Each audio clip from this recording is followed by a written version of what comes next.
The time is 7 p.m., and I call this regularly scheduled meeting of the Red Oak City Council to order. Let the record show that notice has been duly posted in accordance to Texas Government Code Section 551. We do have a quorum of council present. We have Councilman Brawley, Councilman Drake, Councilman Franklin. Absent at this time is Councilman Goodwin, who we expect here shortly, and Councilman Wilson is absent. We do have enough to make a quorum, so we will open this meeting. Councilman Franklin, are you able to lead us in the invocation in the pledges? Absolutely, sir. Heavenly Father, we come to you bowed heads, humble hearts. Thank you for another day. We thank you for overall health. Thank you for our life and our strength. Father, we ask as we stand in the gap for our city, we ask that you cover our city, cover our workers, cover us as a council as we make decisions on behalf of our city. We ask that each decision be made with you in mind. We ask for open ears. We ask for open hearts. This is our prayer. In Christ's name, amen. Amen. I pledge allegiance to the flag of the United States of America and to the republic for which it stands, one nation, under God, indivisible, with liberty and justice for all.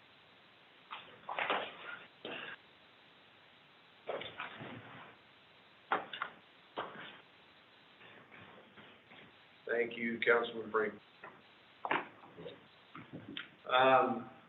So at the beginning of the meeting, we get to do introductions and proclamations, and I get to do a proclamation today because this will be an item that kind of affects everyone in an amount of time. It is National Hospice and Palliative Care Month, and I just hope that we keep hospice workers and palliative care providers in our hearts when we have to make those decisions in life-limiting illnesses. And it's never an easy decision that has to come to that. But we just want to make everything go as smoothly for family and the ill people. And so I get to proclaim that November of 2021 as National Hospice and Palliative Care Month, and encourage citizens to increase their understanding and awareness of care at the end of life, and to observe this month with appropriate activities and programs. So it's a tough thing that you have to help decide, but there's people out there to help you get through all that. So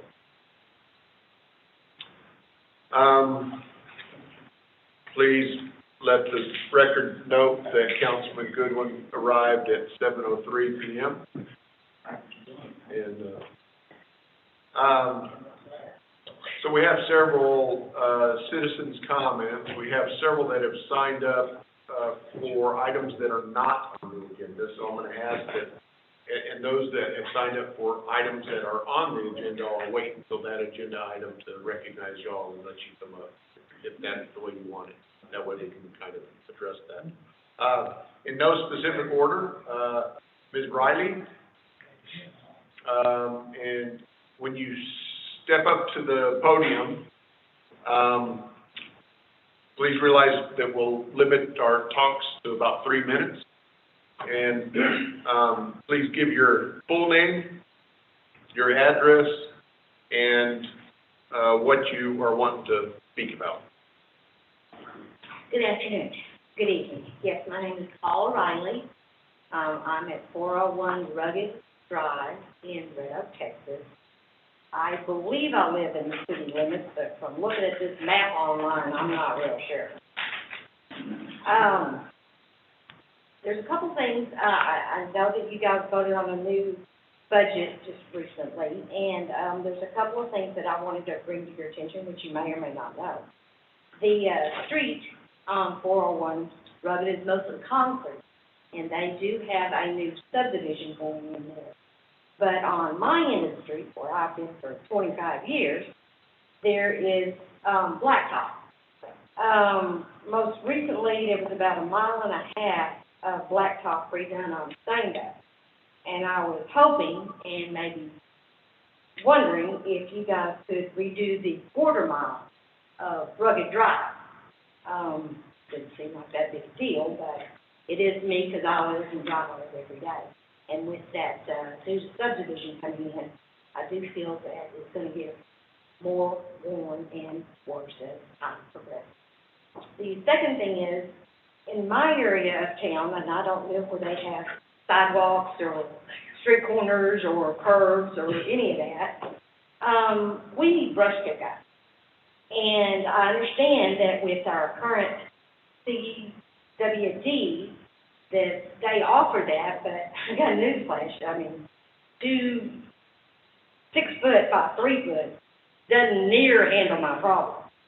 And, I know they have equipment that's a truck with a claw on it, and I have called, and I could get that for myself, but I don't think I should have to pay because our last, garbage people included that, and they only came out once a month. Now, I understand that not everybody's gonna need it, but not everybody needs a bunch of the services that everybody else gets that I don't get. So, that's just a couple of things that I wish you guys would consider. I consider them minor, but they're still my problem. So, thank you for your time. Thank you, Ms. Riley. Unfortunately, unless it's on the agenda, we can't really speak to it. I can direct, one, to verify that you're in the city limits. So, you know, I'll have somebody verify that, and then I'll have somebody from, the department kind of reach out to you and help with some. That would be great. I'd just like to know what would happen on this. Sure. Lived here 25 years in our council meeting, everything too. Well, we're glad I'd you're like to here. get my full card. Sure. That's what we're here for, is to listen, so. But we'll have someone reach out to you. Thank you. Okay, I've passed your information on to the, city manager, so. he'll- Thank you. You bet. Okay. Ms. McElroy, would you, step up to the podium, give us your address, and, explain to us what you want to, address the council about? Good evening, council. My name is Danny McElroy. I live in Ovilla, but I'm here tonight to ask you for your vote or some of your votes. I have been serving on the Ellis Tax Appraisal District Board. I filled in an unexpired term, and I've only been there for a few months. I would like to continue to work on the board.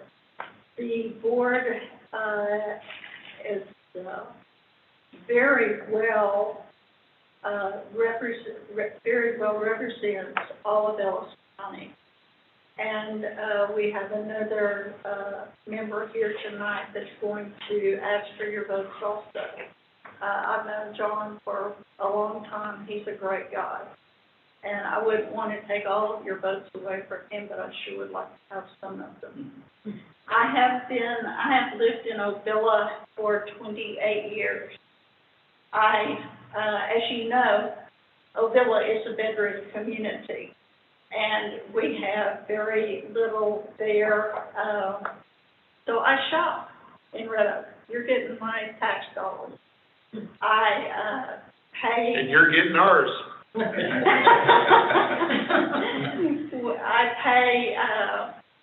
I pay school tax to Red Oak ISD. I'm also a mentor at Red Oak ISD. I'm also a CASA for Ellis County. I love kids, and I'd like to see them have the same living circumstances that I have right now. We're growing by leaps and bounds. There's all kinds of pressure for rental and affordable housing. And I don't consider a $400,000 home affordable for a lot of our young people. We need more. But I would like to stay on the board and reach out. My job actually is the board's job is actually to oversee the work of the director. And she is phenomenal. She is an incredibly intelligent woman. But I would like to give her some ideas that might help our citizens, your voters, to better understand their taxes and better be a little bit better prepared to pay their taxes. When the appraisals come in high, it's because the property values are just skyrocketing. And there's not anything that you can do about that unless you have a magic wand that you can put up some houses that are more affordable. But I also want to commend you on your park system. I walk in Washington Park. You guys have done a very good job managing Red Oak.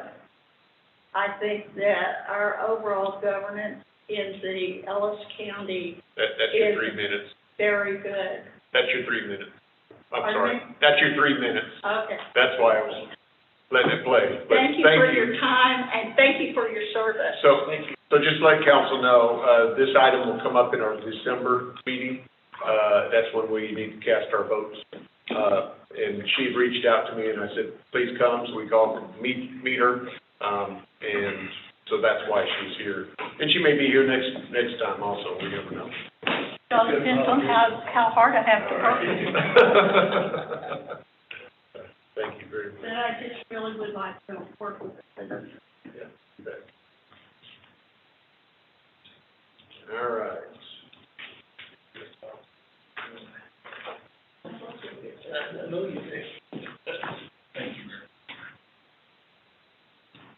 John Knight. If you'd like to state your address and why you are here.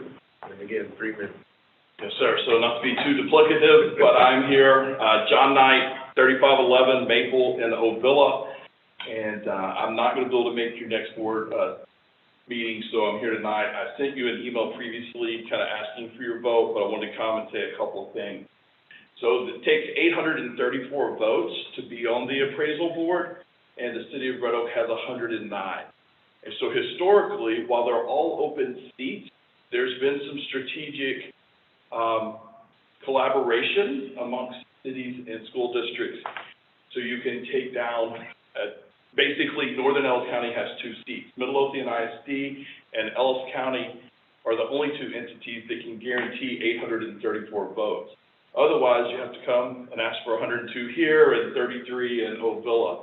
I've known Danny and some of the other people. I'm not here to campaign against any of the 8. I'm just here to tell you, as one of the 5, one of the worst things is if the votes get fragmented, this Northern Ellis County corridor, Midlothian ISD, Red Oak ISD, Red Oak, Midlothian, and Ovilla, has had the benefit of having 2 people that they send to this board. If the votes get fragmented, that could shift to other taxing entities. In my email, I gave you my cell phone. I'm always available. I'm the second longest tenured board member today with 2 whole years, not even 2 whole years, January would be 2 whole years of service. So we had 2 new people come on in the last 6 months, including Danny. She's done a fantastic job of getting in there and making herself informed. And then there will be a new member based on the ballot. The 5 currently didn't all get nominated again. So y'all gave me the honor of your 102 votes last time, and I'd ask for them again today. Thanks. Appreciate you. Thank you very much. Mr. Knight. So again, that comes up, in our December meeting. Okay, so our other two citizens, are going to be speaking, on an agenda item, so we're gonna hold on their information until that agenda item. I wanna make sure everybody else is good with that. Was there anybody online that, We had the one from Miss Danny. okay, That was the only one. that came. okay. Thank y'all very much. Thank you, Thank appreciate it. Mayor. Thank all of you for your service to the city. Paul Riley. Paula. Thank you, Ms. Ryan. Thank you, Doctor. All right, now we're at a time for what we call consent agenda. Consent agendas are, Wait a minute. oh, I thought you said skip that. No, we did skip it. Oh, yeah, that's what I meant, okay. Yeah, here we go. Thanks for keeping me, Ms. Platt, you have somebody you want to introduce, or, Mr. Phillips? Yes, good evening, Mayor and Council. I'd like to introduce Alton Dixon, our purchasing manager to the city. Alton is a certified Texas purchaser, and he most recently worked for the city of Lancaster for approximately 7 years as their purchasing agent. And so Alton's very knowledgeable and has experience in the areas of municipal purchasing, state law, city contracts. So we're very excited to have him here. He did start last Monday, so we've hit the ground running. So please help me welcome him here. He's on Zoom, so if you would like to say hello, Alton, so they can put a face to the name. You're muted, Elsa. Can you all hear me now? I just want to say Yeah. thank you, and I appreciate you all allowing me to be here. I'm excited to be here, and I'm just grateful for the opportunity to serve the city of Red Oak and you all as well. Mr. Dixon, I apologize, that was, my error, and I'm sorry, Ms. Platt. I wanted to meet you, so good, welcome to the city. Thank you. No problem at all. All right, here we go. So consent agenda. Consent agendas are considered routine in nature and can be acted upon by one motion, or they can be withdrawn by myself, a council member, city manager, and acted upon separately. I need to correct a number on item 6. It's $1,913,668 even. Correct. So that's the modification of that is more money, is because it turned out that there was more, property in that, land purchase and the closing costs. Correct, sir. Okay. So I would, council, is there anything that needs to be pulled? That's fine, sir. Okay. I'll entertain a motion to approve the consent agenda as presented. Councilman Drake, Second. Councilman Franklin. Those in favor? Franklin, aye. Raleigh, aye. All right, that passes 4-0. Thank you, gentlemen. That was items 1 through 10. Regular business, consider adoption of item number 11. Consider adoption of resolution number 21-097R, the City Council, City of Red Oak, Texas, amending resolution 17-065R, a written investment policy designating investment officers and providing an effective date. Ms. Platt? Yes, good evening. This item regarding the investment policy under Chapter 2256, the Public Funds Investment Act, the city is required to annually review and readopt formally its investment strategy and policy. This year, Valley View Consulting did assist us with this. They reviewed and proposed some updates. A lot of these are per recent legislation and updating language per the act itself. The policy had not been updated much since 2017. So there's a couple of things that were updated with the language, also adding the assistant finance director position to the list of investment officers. Some additional information regarding the training, and then the PFI restrictions. These are investment restrictions that are defined in the act, and so the policy just is more in line with that, so as not to restrict the city any more than the act itself. Of course, any new investments would be brought to the council before any new investment was pursued. Also, Richard Long with Valley View is available on Zoom if you have any questions that you'd like to ask. That's it? All right, and you say part of this is what Mr. Dixon will be kind of handling too? There is some language regarding competitiveness, and so yes, anything in that area. For example, in the future when our bank contract is up for bid, Elton will be assisting with that. Okay, excellent. Council, any questions?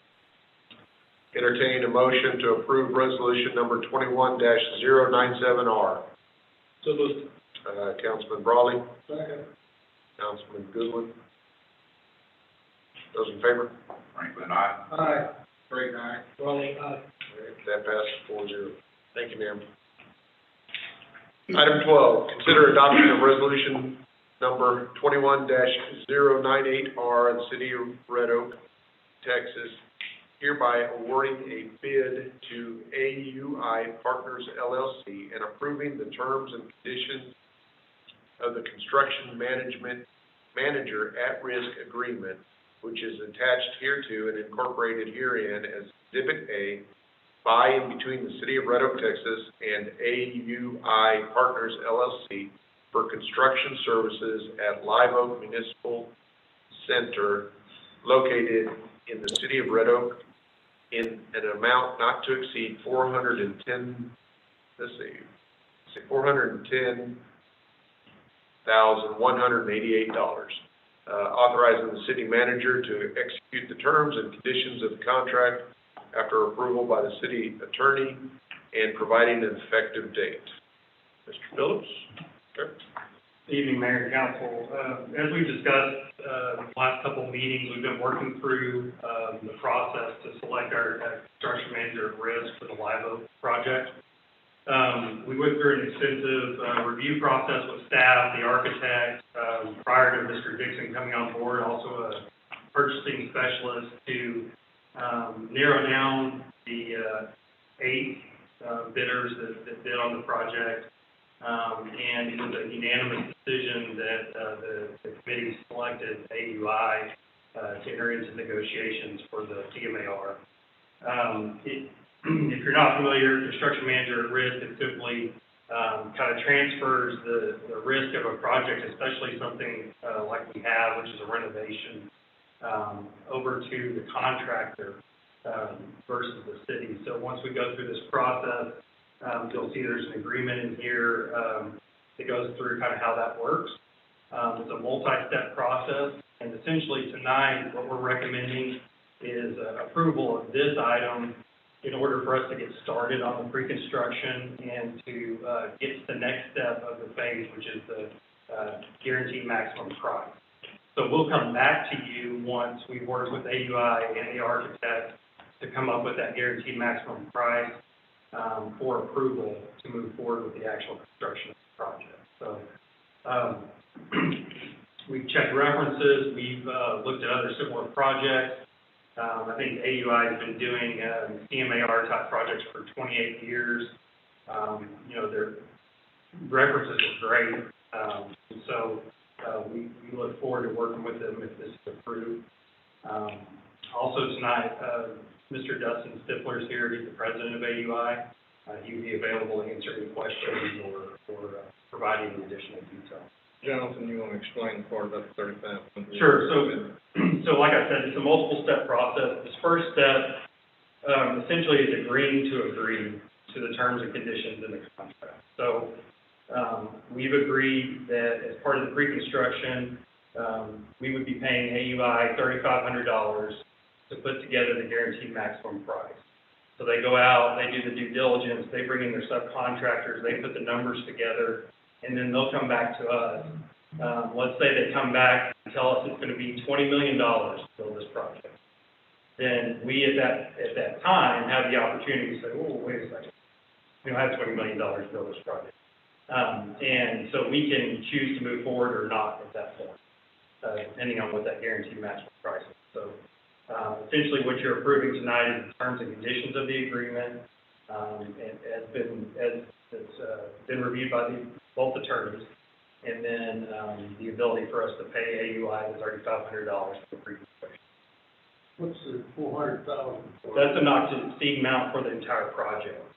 So should we move forward with, once we get the guaranteed maximum price, that's their fees, their staffing charges, you know, everything, and it's itemized in here, if you have a chance to look at your packet. So a general contractor then, I guess? Yes, sir. Yes, sir. Mayor, just for edification for the citizens, this process, the bidding actually takes place with us, which now takes place with the contractor. So he's locked into that amount, and this process is approved under the government code. It's an exception to the normal bidding statute. So we're still getting the benefit of the bidding. It's just put on the contractor with risk. He gets the bids, he signs up the subs, and if it costs him more to build it, then he's agreed to, that's on him, not on us. Thank you, legal. All right. Council, any questions that you need answered? Any further questions? Do you have a final design on this thing yet, the architectural? We have a close to final design, but however, in this process, the construction manager would work with the architect on the final design. So there might be some cost savings once he actually sees it, you know. And when are we gonna see? I know we saw something months and months ago. You talking about outside or interior, or what are you talking about? A little bit of everything? Yeah. We can probably have whatever minor drawings there are, meet up here and take a look at them. Sure, we've got the renderings, we've got the bid sets that we gave the contractors, and we can make that available to you anytime. I won't slow anything down, I'm just curious. It looked real nice when we first started. So the only thing that's different from the outside is the tower, yeah, thank you. Unless he can kind of figure out a way to get it done a little bit cheaper. Well, I mean, it'd make it look really sharp, Yeah. but that's been, removed from the, actually, right now, it's in there. Oh, nice, okay. Technically, nothing's moved right now. Right. Right. Gotta get all these numbers Okay. together.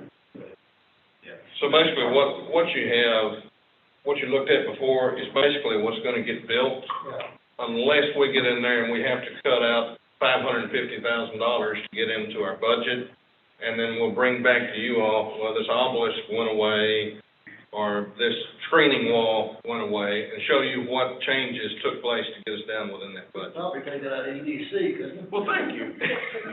Or It's been way how about IDC? Yeah, that's right. You're giving that money away. Okay. Any other questions, council? All right. Entertain, a motion to consider adoption of resolution 21-0998R. So moved. Councilman Goodwin, second. Councilman Drake? Those in favor? Franklin, aye. Aye. Rick, aye. Raleigh, aye. Excellent, 4-0. Item 13, conduct a public hearing and consider approval of ordinance number 21-047 of the city of Red Oak, Texas, amending the comprehensive zoning ordinance and map of the city of Red Oak, Texas, as heretofore amended by granting a change in zoning from single-family residential R3 to a planned development 131, PD 131, to allow commercial C1 uses and development standards for an office building to be located at real property 101 East Red Oak Road, City of Red Oak, Ellis County, Texas, being approximately .8 acres. Said property being more particularly described in Exhibit A, which is attached hereto and incorporated herein, providing for use of the property in accordance with uses chart, plan site plan, landscape plan, and elevations attached hereto as Exhibits B through E respectively, which are incorporated herein by referenced as a development regulations, providing a repealing clause, providing a severability clause, providing a savings clause, providing a penalty of fine not to exceed the sum of $2,000 for each offense, and providing an effective date, case Z21027, requested by Joyce Stanton. So, Brian's online, he's gonna go over it, so if you want to, just gotta hold on one screen. all right. Okay, So do we want to hear from Brian first and then Yes, do sir. the public hearing? Okay. All right, Mr. Gensel. yes, thank you, Mayor. I hope y'all can hear me okay and see the screen. So this property is on the northeast corner of North Main and Red Oak Road. Kind of functions as a bit of a gateway, if you will, to our downtown from the north. The townhomes that were approved a few months ago would be here in this larger area, shown as ag. Obviously, that's changed. But this site, the property owner recently bought the property in the past year, and we're surprised that it wasn't already zoned commercial. So we've been working with them on creating a PD that would come close to satisfying many of the city's concerns. This functions basically like a commercial 1 district, but it is a PD. We've cut back a lot of the C1 uses and constrained that. The reason for that has been largely a concern of just the intensity of the uses or driving traffic. And at the Planning and Zoning Commission, traffic was a point of discussion. There was concerns about how the site might generate traffic. There were some uses such as restaurant and bakery that were in the use chart. So the applicant withdrew asking for those uses. She, as I understood it, wasn't really that concerned or interested in food service type uses. So we removed restaurant, we removed bakery, we removed catering. So it pretty much leaves this as more about office and retail. There's 35 parking spaces. So based on a 1 to 200 ratio, you could support a 7,000 square foot building.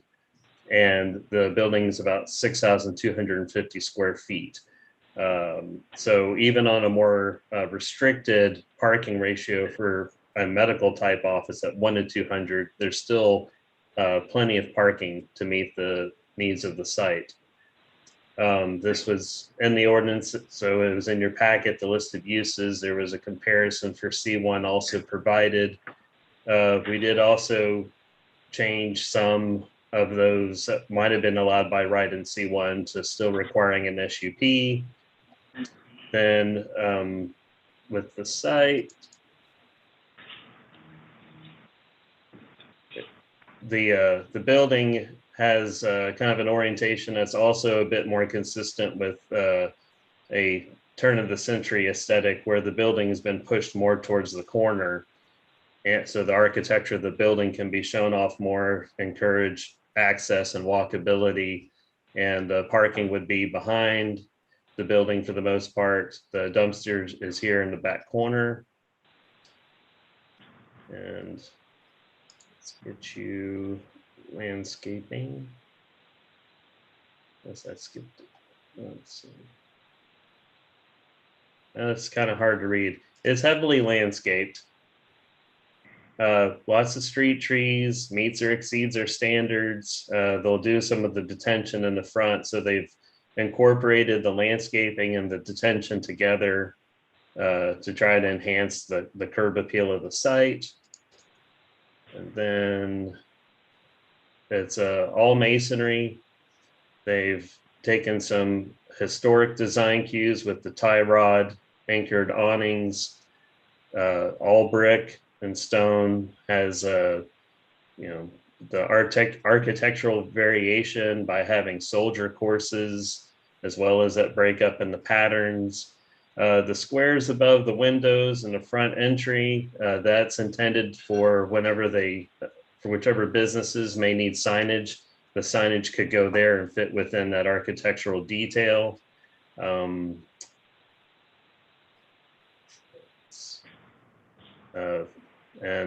it's pretty much an open floor plan. They're going to use about half of it for themselves, about 3,000 square feet. The property owner has a business, so this would just be the business office. And so she's hoping that the remainder she could lease out for retail or office type uses. The P&Z approved the request 5-0, and we've not heard of anyone having concerns in the neighborhood for or against this item. With that, that's all. That concludes my presentation. Thank you, Mr. Ginsel. So, at this time, all right, this time we'll open the public hearing at 7:36. And we do have two people who would like to speak on this. I think I had Ms. Stanton's request first, so we will let you step up there, tell us your address, and we'll give you 3 minutes, right? well, it's supposed to be 3 minutes, so, yeah. All right. My name is Joyce Stanton of DeShilo Trade Stanton and Associates. My office is at 908 West Main Street in Arlington, Texas. And I got this job through the contractor. I've worked with him on several jobs before, and he came to me and said that his client wanted to build a commercial building at this location at the corner of Red Oak and Main. And I said, well, that's a great location. That should be a little office.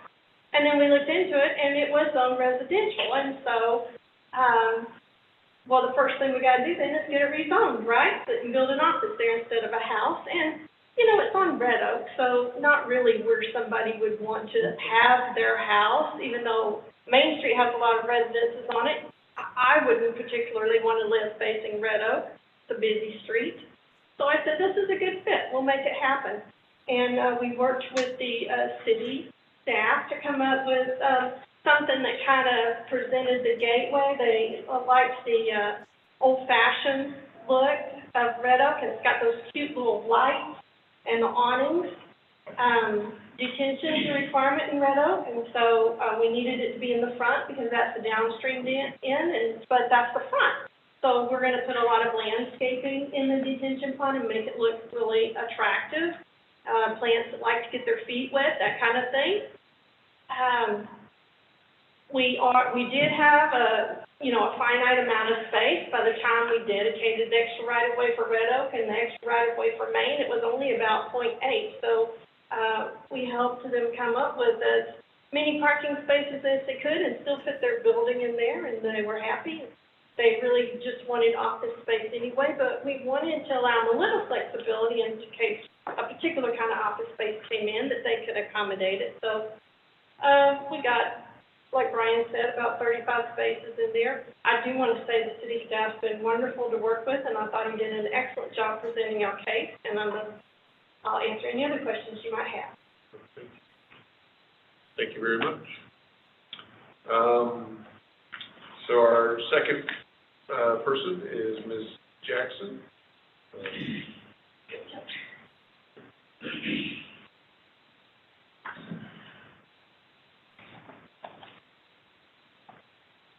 Hello, everybody. I'm Ms. Kay Jackson at 101 Red Oak Road, Red Oak, Texas.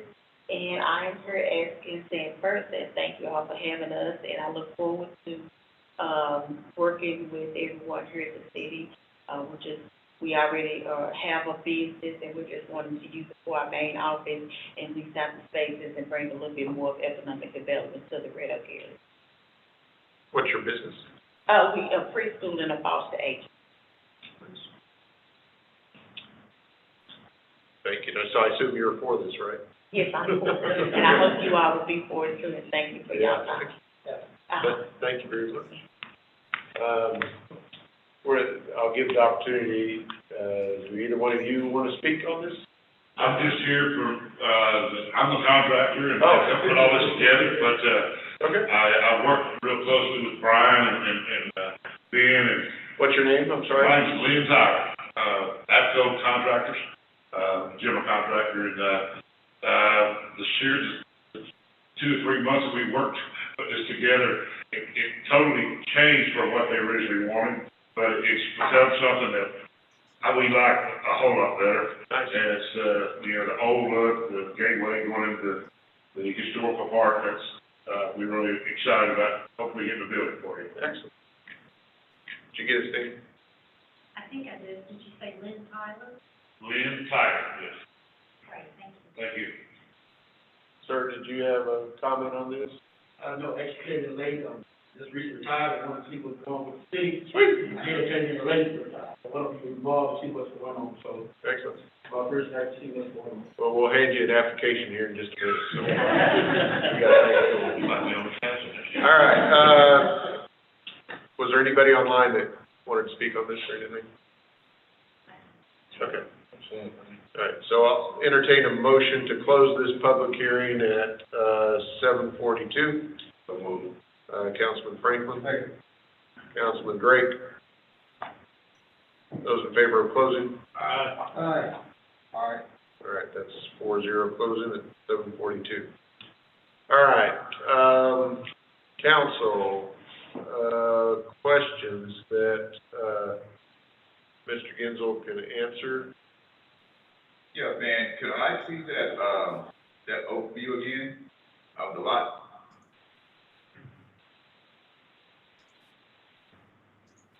If you make it a little bit bigger, it's kind of small on our end. Okay, and then what were you looking for, sir? The overview, you had an area, kind of small. I think the colored one, the first one that you passed. Your Oh, area. okay.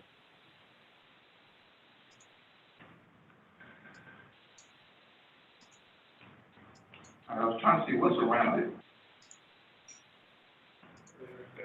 Right across the street's that home healthcare. Okay, gotcha. To the west. Okay. And then across is the, 2 churches.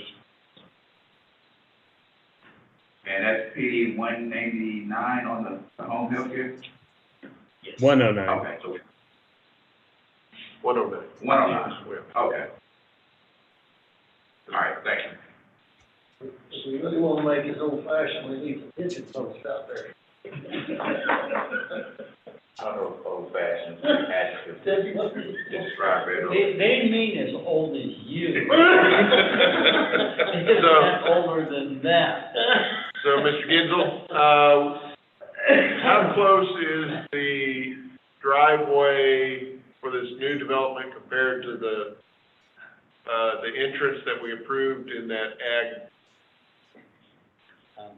the townhome? Ben, do you happen to remember off the top of your head that number? I don't, we measured Okay. it off. All right, give me 1 second. I'm switching to a different screen. Hang on. Yes. So what is that lot? Is that still, that vacant, or has that been bulldozed? No, It's still there? I think it's about 250 feet. Okay, that's fine. For whatever reason, I thought that they had tried to negotiate to buy that, to put their drive-through there.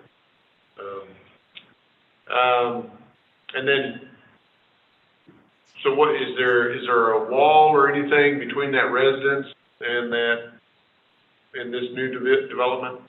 Correct. Yes, they would do the masonry walls. On what sides, Brian? Masonry. On the east and the north? Yeah.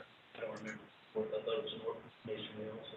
So on the north side and on the east side, there's a masonry wall starting about here, going all along the east side, and then again across the north side to about there. So that whole back corner, this is all gonna have a masonry wall wrapping around it. Yeah, okay. Can you scroll down just a little bit, Brian?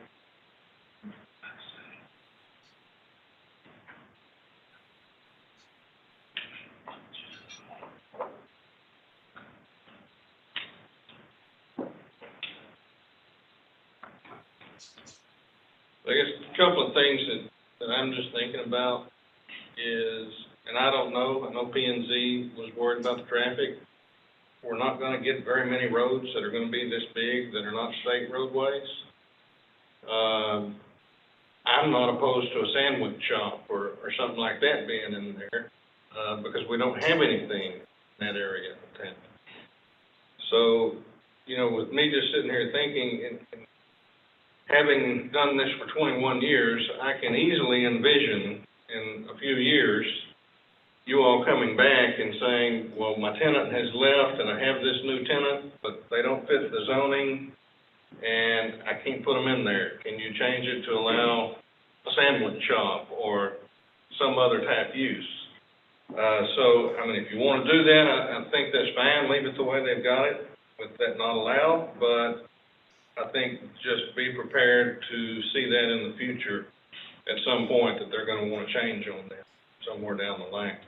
So, yeah, you know, I guess I'd ask the applicant, was that us guiding you on the food thing, or was that was us guiding you?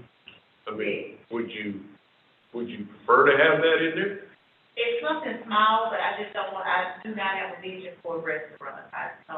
So if it's something like you said, something small, sandwich shop, someone do food without something to go, but I don't visualize nothing where it's gonna be a full restaurant. But I would like to, have the option, like you said, on down the line. It might be harder with a different council coming back and changing it. Right, so if it's something small, to that, I would say, small, maybe something to go, but nothing like a full restaurant. So, Mayor and council, would be the number of spaces on the parking is gonna be hooked to how many tables basically you have in there.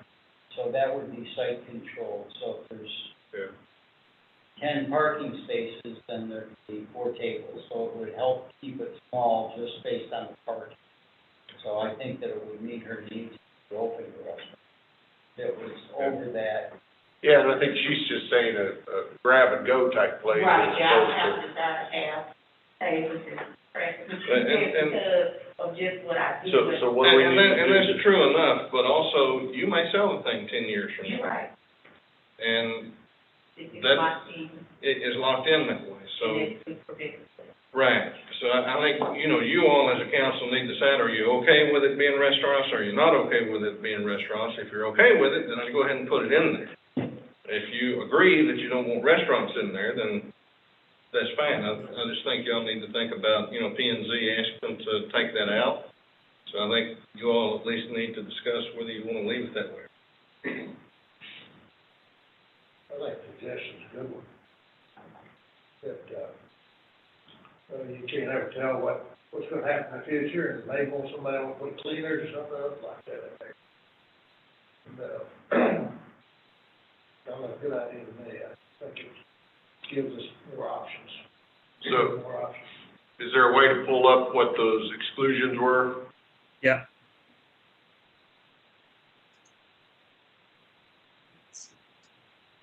It has to go C1, right? Yeah, we Land development. used the C1 template chart as a paradigm for this, and then struck out what we didn't like, so all you would have to do is add it back in. And unless you have different parking requirements, if it was food service or food related, they would have to meet the requirements for restaurants. Right. And then if they wanted to relieve themselves of a higher parking number because of the restaurant, you would get to see that again. What's the parking number again?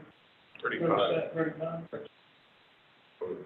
There's 35, I think, parking spaces now. But it really depends how much square footage the buildings use for restaurant or drive to park. Yeah, because what you've got is just a straight office facility, it's not a medical office, but just regular office. It's gonna be 1 to 300.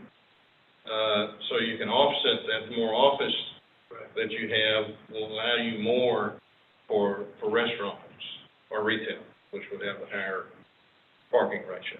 Hey, engineer, so how do you read this, this proposed chart? Where it So says- you've got, so the first column is the use categories. Okay, And you've got the parking category, which relates to the tables. And then the PD XXX is what we kept in there as P is permitted, S is SUP, and then it's comparatively to the C1. So you can see, for example, number 6, commercial and amusement indoor only, is permitted in commercial one, but instead, we made that an SUP to make it a little more restrictive just because of the type of area. We want a little bit of control to bring that back forward to you guys, to make sure that still aligns with what we're trying to accomplish in the area. and Q, what's that mean? That's the parking code. It relates to parking category. Oh, okay. So there's a It goes with the table, like, and the table says parking category Q equals 1 space per 200 square feet. Okay. In the case of a restaurant, I think it's 1 per 75, so we'd have to have 1 parking space per 75 square foot restaurant. Like I was saying, office, 1 space per 100 square feet. All right, so y'all see that, council, that's on page 739 of your packet, 738 of your packet. And I think Brian's got on the screen right now, jump over to his new screen, he's got what we crossed out at the, commission meeting. Did we cross out donut shop? Yeah, I think that is one of the ones we crossed out, it's under bakery. Yeah. Thank you.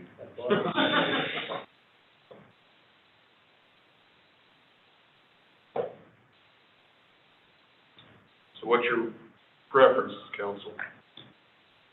You wanna leave it as it is, or you wanna add anything back in and just have them come back, or have them come back at a future date if she were to sell it? I think leave that as is. I think that gives us a little, yeah, but you, Okay, so no changes to, Right. okay, the way it was passed at P and Z. right. Good with that? Okay. All right, so we've already conducted our public hearing. I'm excited. I think it's a great, looking building. I think it kind of helps, where our vision's going, so I'll entertain a motion to approve ordinance number 21-047. So, all right, that's Councilman Franklin and Councilman Brawley. Second. Those in favor? Right, aye. Aye. Frank, aye. Crawley, aye. Excellent. 4-0. That passes. Good luck. Thank you. Thank y'all so much, appreciate it. Thank you. Item 14, discussion to direct staff to bring forth a zoning code amendment to section 6.15.2.g of the zoning ordinance to the regular city council meeting on December 13th.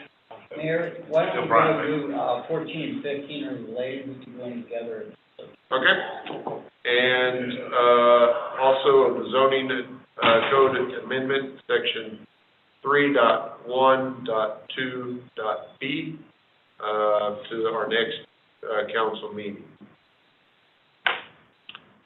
All right, so, All right, Mayor and, council, we wanted to, address some issues we've been having, trying to apply our zoning code and, give a little leeway, possibly if you guys are so inclined. The first one is about, storage containers. There was an ordinance written in 2018 about portable storage containers. If you'll kind of envision the pods, you know, when people move, they get the pod put in the driveway, they move all their stuff in it, and the truck comes, takes it away. So that code was written because previously there was no allowance for any of that, and so that code was written so that people could do that with some very specific time frames, so that they weren't just leaving it out there for months on end. And so, however, it only applies to residential districts. So a commercial district cannot have anything like that. So we've had some instances lately of commercial districts bringing in storage containers for some of their off-season items, or their seasonal items rather, that they can't fit in the store at that time. And so, unfortunately, we've been having to tell them, like, hey guys, you got to get rid of the storage container. You're not allowed to have them in any commercial districts. And so, what we're proposing is that we actually do allow them to have portable storage containers, shipping containers, type storage out on their site, again, with certain restrictions and time frames and things like that, so that we can allow them, you know, for instance, a Walmart, they're gearing up for Christmas, and they got 40,000 bikes they think they're going to sell. We don't want them to not sell them. We want them to just because they don't have them or they can't keep them anywhere, is just stick it in a storage container and kind of put it off to the side or the back of your building for a set amount of time. And we did write in similar to the residential one, you know, can't be there for more than 60 days out of a 360-day period, so that they're not, you know, trying to have it all the time.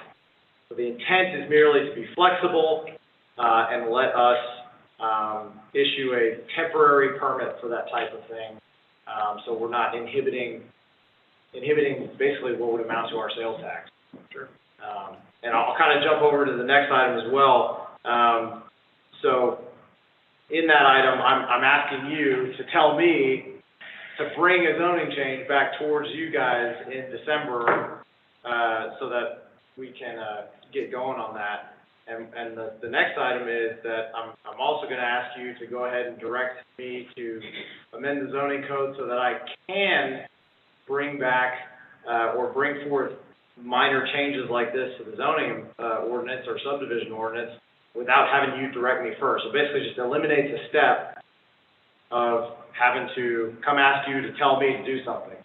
So that now I can, if this is, if item 15 is approved, then I can just bring back, or bring forth small changes like this for you to consider, and, you know, you still have full authority to say yes, no, or maybe, or change it, or whatever. Would be like, No, it's no, you gotta go through the zoning process. Basically, all it does is save a month. If we didn't have to go through this process, we could already be bringing you forth the pods to approve tonight, so that for Christmas, everybody'd have all their storage out there. right. And basically what we're trying to do is say, just let us bring stuff like that to you that we see needs to be done, and then let you all vote on it. Sure. So it just takes a month out of that process. Right. It's kind of a no-brainer, I think, but, I mean, because you see it at Walmart all the time. I mean, you've seen it at previous ones where they have them out there for those holiday seasons, so. Right. All right, We'll put a provision in there that Ben can't close on. okay. So, it is also a discussion, so council, do you have any questions that you are seeing a problem with? Yeah, I don't see it. All right, thank you. So did I get the direction to go do it? Mayor, if you would, why don't you just, make a motion to approve item 14 and 15, direct staff in accordance with the closer agenda item. Somebody so moved? Yeah, so move that. Thank you. So moved. All right, Councilman Franklin, Councilman Drake. Those in favor? Aye. Aye. Bring it back to us, thank you, sir. All right, item 16. Consider adoption of resolution number 21-099R, the City Council of City Red Oak, Ellis County, Texas, authorizing the exercise of eminent domain by the City Council of City of Red Oak, Texas, for property located adjacent to the eastern right-of-way of Sunnyside Lane as depicted in Exhibit A within the City of Red Oak, Ellis County, Texas, providing the necessity and public purpose for acquisition for construction, connection, expansion, and maintenance of Sunnyside Lane, authorizing the city attorney to file proceedings in eminent domain if necessary to acquire the said property and provide an effective date. Mr. Hartman? So if you'll look at the map that's Exhibit A, the Harmony subdivision, which was platted in 2004, I believe, they utilize a controlling access strip is what our subdivision ordinance defines it as. The old term for it might be light strip. But essentially what they've done is they put in a road, platted a road, and then put a lot, an unusable lot, that's only 10 feet wide, 5 feet wide, against the entirety of that right-of-way to control the access to the roadway. So now we've got new developers coming in, trying to get connections through the roadways for development, and now we've got this issue where we're stuck with this controlling access strip, which is not allowed by our new subdivision ordinance. That's been in place since then. And so what we're asking for today is that we are able to condemn the small amount of right-of-way that it would take to make a street connection onto these existing streets. It's approximately 950 square feet. We've sent two offers to the Harmony HOA with no response as of yet. So we'd still like to work it out with them, but if they don't respond or don't want to, then we'd like to move forward with getting these access points. And as Bob spoke the last meeting, that eminent domain process changes after the first of the year, so that's why we want to try to go ahead and get on it now. We can still try to work it out with them, but we need to go ahead and get that filed, be able to get that process moving.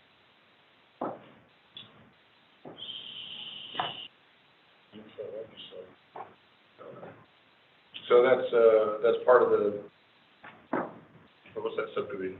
Creek Bend. Creek Bend to the east. They're trying to tie into the second division, Second phase. Second phase. Just a little side, the city should try to get that big barn, because that'd be a great animal control thing. So if we can negotiate that with Ted Zeta, that'd be great. Just a FYI. Which one? That big white thing that's right by that arrow. I don't see it. Okay. Page. Like you want to get it and move it somewhere or something? Yeah, heck yeah. As opposed to him tearing it right down. where the street's going, so. I know, that's what I'm saying. He's if he's gonna tear it down. Anyway. All right, council, any questions? I was looking for a overview. Am I missing it? Yeah, it's page, in your pack. Should have been an aerial with some notes on it. How about, 759?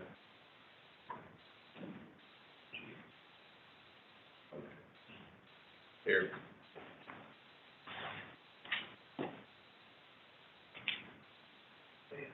Computers. So, Needs split screens. Operate one. Okay. And negotiations aren't working, or what? Well, I've sent them two offers, and the first one, they, didn't decline, but they asked me what the steps would be, and I said, well, I need you to either accept the offer or make me a counter offer. And, I reached back out, and they still hadn't come to a decision. So I sent them another offer that was slightly higher, just to try to entice them to, answer me. And, I checked back in with them today and, not received, any word back, but, I would prefer to just work it out and cut them a check and be done with it versus, going through the whole eminent domain process, for sure. As you know, this has been appraised, they took that whole strip and then figured out what the square footage was and figured it out. So there's a chart in your packet that, has the breakdown, on how they did all that. How recent was your most recent, communication? The actual offer Yeah. was on, October 26th, Okay, and that was the second offer. got it. They didn't give you any word, like they had to wait for their meeting.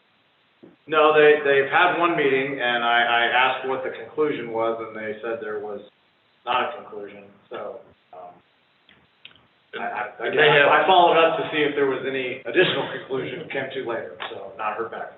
They have meetings frequently. Are they local? They are. The management group is out of Dallas, but all 4 people live there, so. Oh, okay, gotcha. It wasn't named for. Yeah, okay. All right, any other questions you need answered? Okay. Entertain a motion to approve resolution, 21-099R. So moved. Second. Goodwin, and second by Councilman Brawley. Those in favor? Franklin, aye. Aye. Frank, aye. Raleigh, aye. All right, so that's 4-0. We don't use that eminent domain except for the, Extreme circumstance. that's right. So, and for the betterment of the, city. All right, item 17, consider adoption resolution number 21-100R, the City Council of the City of Red Oak, Texas, to ratify and/or authorize an emergency expenditure in the amount of funds not to exceed $106,275 for the emergency repair of the retaining wall along Red Oak Road, along Methodist Street, and providing an effective date. Mr. Williams, there you go. Good evening, Mayor and Council. As all of you are aware that, it's about 3 weeks ago, we, after a significant rain event in the evening, night, had a large area failure of the retaining wall on the Red Oak Road side. As a matter of fact, crews get called out and, by police department, they blocked off the road, and we showed up and, got the road cleared off, got things moved to the sidewalk and kind of secured it temporarily and then barricaded everything off, and then addressed it following morning. As far as, we went ahead and removed more of the wall, just because it appeared imminent that it was going to continue to, be kind of a dangerous situation at that point, so we couldn't take it down far enough. But, in the meantime, we've been getting quotes, proposals, from our contractors working at Live Oak, Raytech, from Circle H that, does a lot of work in Red Oak. And so we've narrowed it down to the cost of, the maximum cost at this point of what it's going to be. And so this agenda item is simply requesting, council's, authorization of those funds so that we can, get a contractor working on an emergency basis to get that. They're going to have to basically take the whole wall down and rebuild it. They're going to go back with the split face CMU and there have to be a lot of excavation behind the current wall. So it's going to be structurally, in this case, we have a set of plans from structural engineer, and they will seal and certify the wall once it's constructed. So, which we didn't have in this case. I mean, thankfully it lasted since from, I think that particular wall was built in 2007-ish, 2008. So, when Red Oak Road was widened, so, Another ISD property. In our right of way. Well, behind it. ISD is right there by the school. Are they gonna be applying drainage, guttering to kind of help keep it from coming again? yes, so, Or is that part of what we're doing too? well, the drainage issue as far as the effects of the downspouts coming off that building, Yeah. that will be, that's built into the plans as far as how that's addressed. So, a lot of the problem, I think, was the original wall, was higher than the elevation of the ground, up to like 12 inches or more. So in a sense, it kind of, allowed water to pool up and hold it instead of release it as well. So, kind of after the fact of what actually caused it, but, Yeah, so their downspouts, dump right there, they're not diverted away from that area. So as long as it's in the plan to be able to help kind of address it, so. That seems excessive, I mean. Do you remember the linear feet about 355. divided out? Not too bad.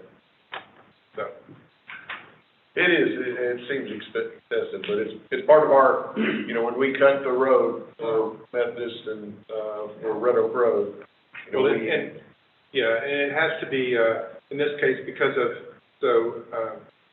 legally, because the wall is higher than 4 feet, it has to be engineered, and designed so the design built, and should be sealed, by an engineer. But because of that, it has to meet all those specifications in its construction, which I will tell you was not it should have been that way from the beginning, but it was not constructed that way originally. So, but it's a good lesson, and we'll have to pay today's fee to get it done correctly. So. Thank you, Mr. Thank you, Mr. Yeah, it is, but that's what the hell I know. Well, for this was, I live in that area, so I won't make a motion. I'll vote. I'm gonna be biased. How is the school not, any partly responsible? Well, it's in our right of way, and the city constructed the wall, the roadway, pushed all of that back when Red Oak Road was widened from 1 lane to its 4 lane current construction. So we're just, and, we're helping by putting some of that guttering in so it doesn't happen again, so.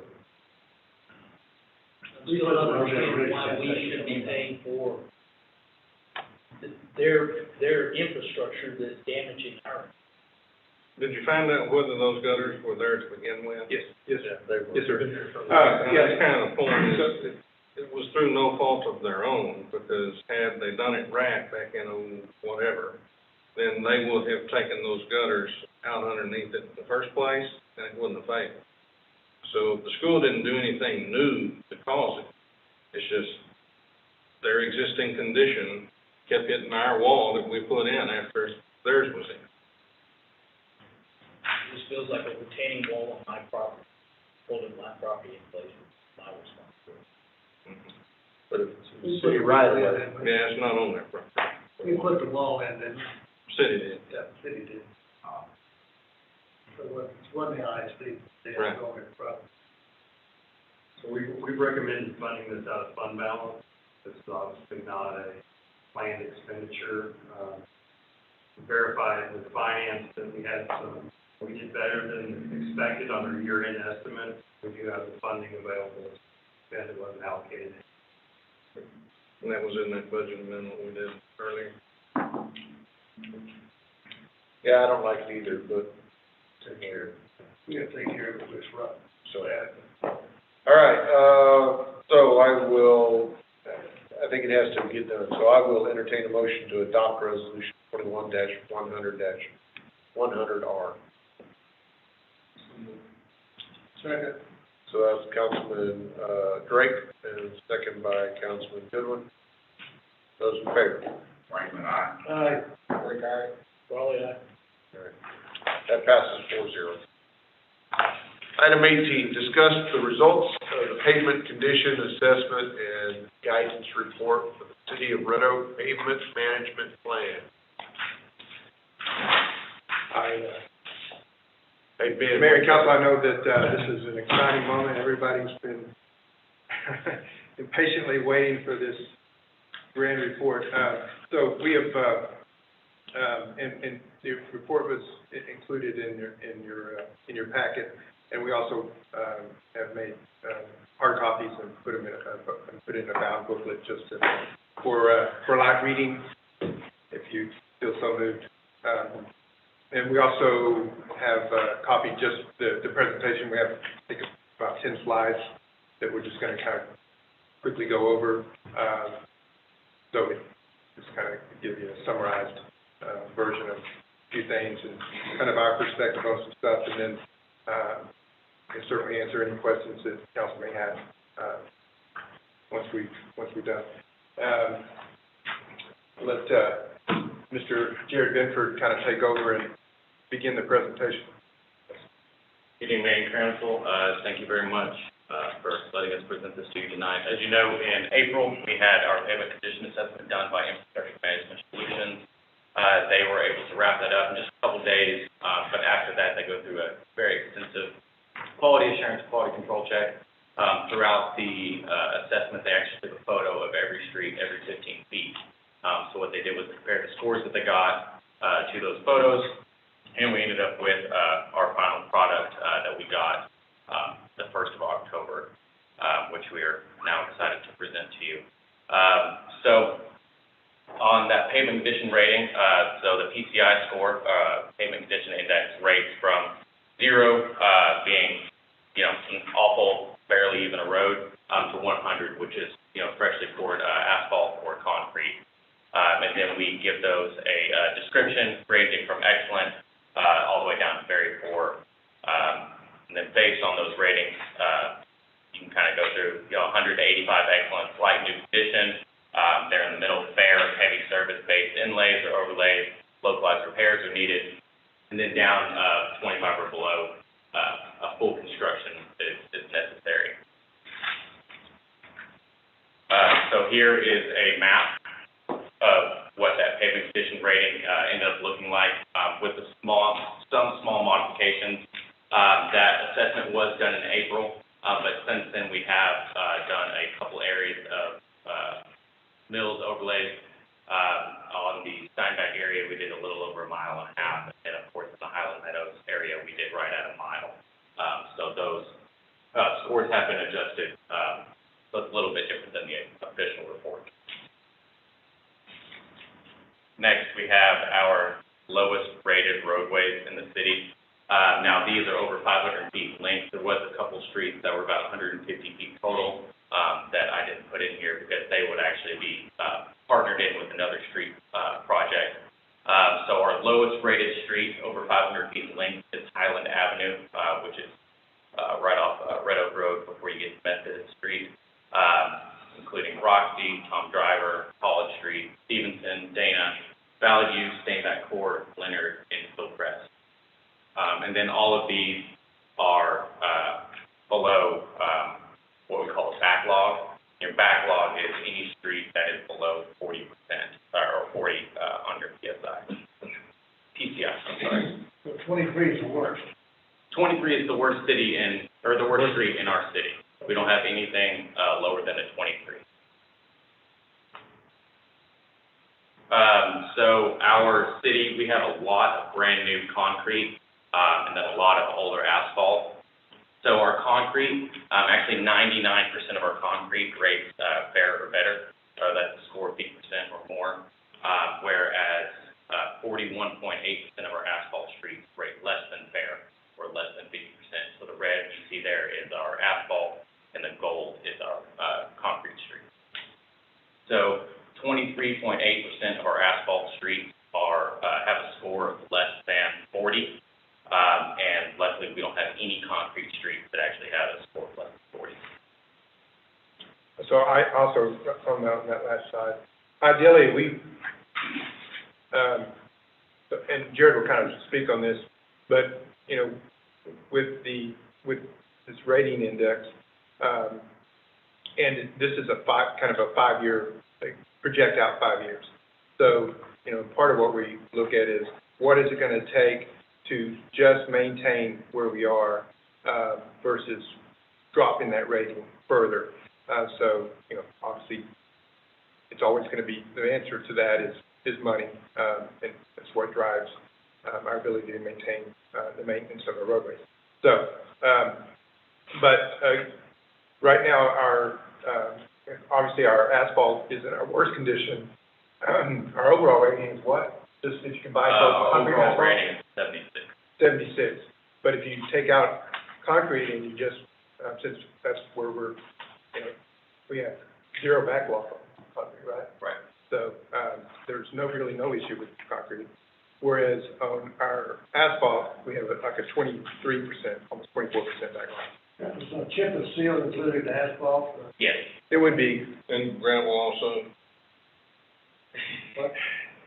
maybe like Stevenson Road. Yeah. Yeah, it was included, so it's essentially concrete, and then other was lumped into asphalt. Yeah. So, And even in those roads that Jared had in that slide, those are just, that's 10, right? that's the So- 10 lowest. Like rugged, that would be in there, it's a 38 or 39 when you look on the scale. So, this is kind of we're trying to summarize things for you, but we have a complete, I don't know how many tabs of just multiple tabs within, it's kind of in spreadsheets, but we've built it in now into our GIS system. So, but so that we can manage this as well, right? It's kind of create, work and build our pavement management plan now that we have this report and this analysis that has been done. So, but if you looked at, we have more than just 10. We have, I don't know how many more we have that would be in the 30s rating. This is just our worst 10. And so, You know, public works can come out of criticism, like it's sort of beat child every once in a while, but if you see something good, you ought to mention it. And I was checking the north end of Batchford Road the other day, where you put that new sealant on. That is some of the best work I've ever seen done covering up potholes. And they were really rough ones. So I'm really enthused. I think you can really extend the life of a lot of these asphalt roads with that product. well, and it's good that you mentioned that. Actually, we haven't got that's what we've done there is in front of what will be the microsurfacing slurry seal type. That's a level up process. So where we go in and level it up. So then the whole roadway will be done. So once we do the whole roadway, it'll be a blacktop. It'll look like brand new asphalt. Yeah. So, It looks like patches. I like it. Just the patches. Not to interrupt your presentation, but the previous slide, we had citizens comments about rugged road. Are you kind of familiar with that particular road? Yes, sir. Is it, where the rain? It was 39. 39? Yeah, so I can actually. It's not too far off. It's pretty average. So here's the full list. On your right-hand side, is every street name in the city of Red Oak. So the condition was actually done, section by section, so from intersection to intersection. And then what we did in our GIS system was average them based on the street name. So worst is Highland Avenue at 23, and you can see down there the asphalt portion of Rugged was a 39, and it's right at a quarter mile. So it's almost in the top 10. Right. Whereas if you looked at Rugged holistically, a large portion of the concrete, rugged as a whole is a score of 70, but that's not fair to look at it as a whole, so that's why we broke it up between asphalt and then the concrete segment. So for her concern, it's pretty rare, kind of normal for that area, or for real.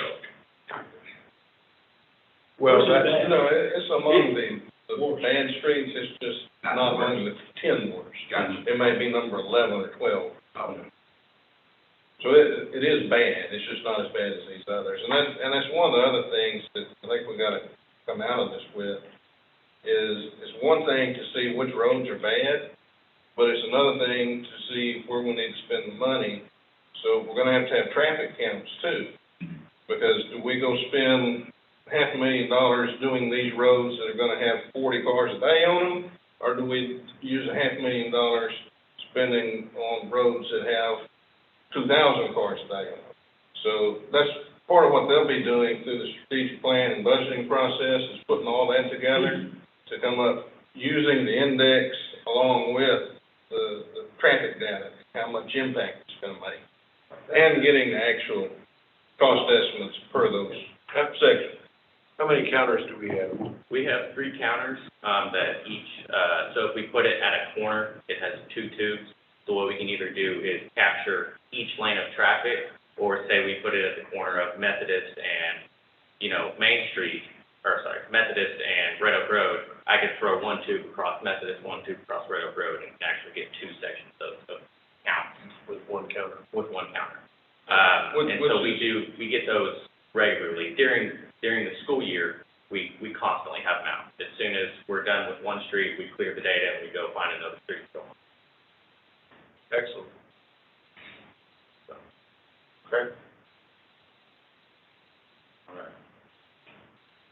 So this next slide, is what's called the pavement curve. So essentially, the first, start of the pavement, first 10 years, or first 7 years of pavement, it's in really good condition and it doesn't degrade very fast.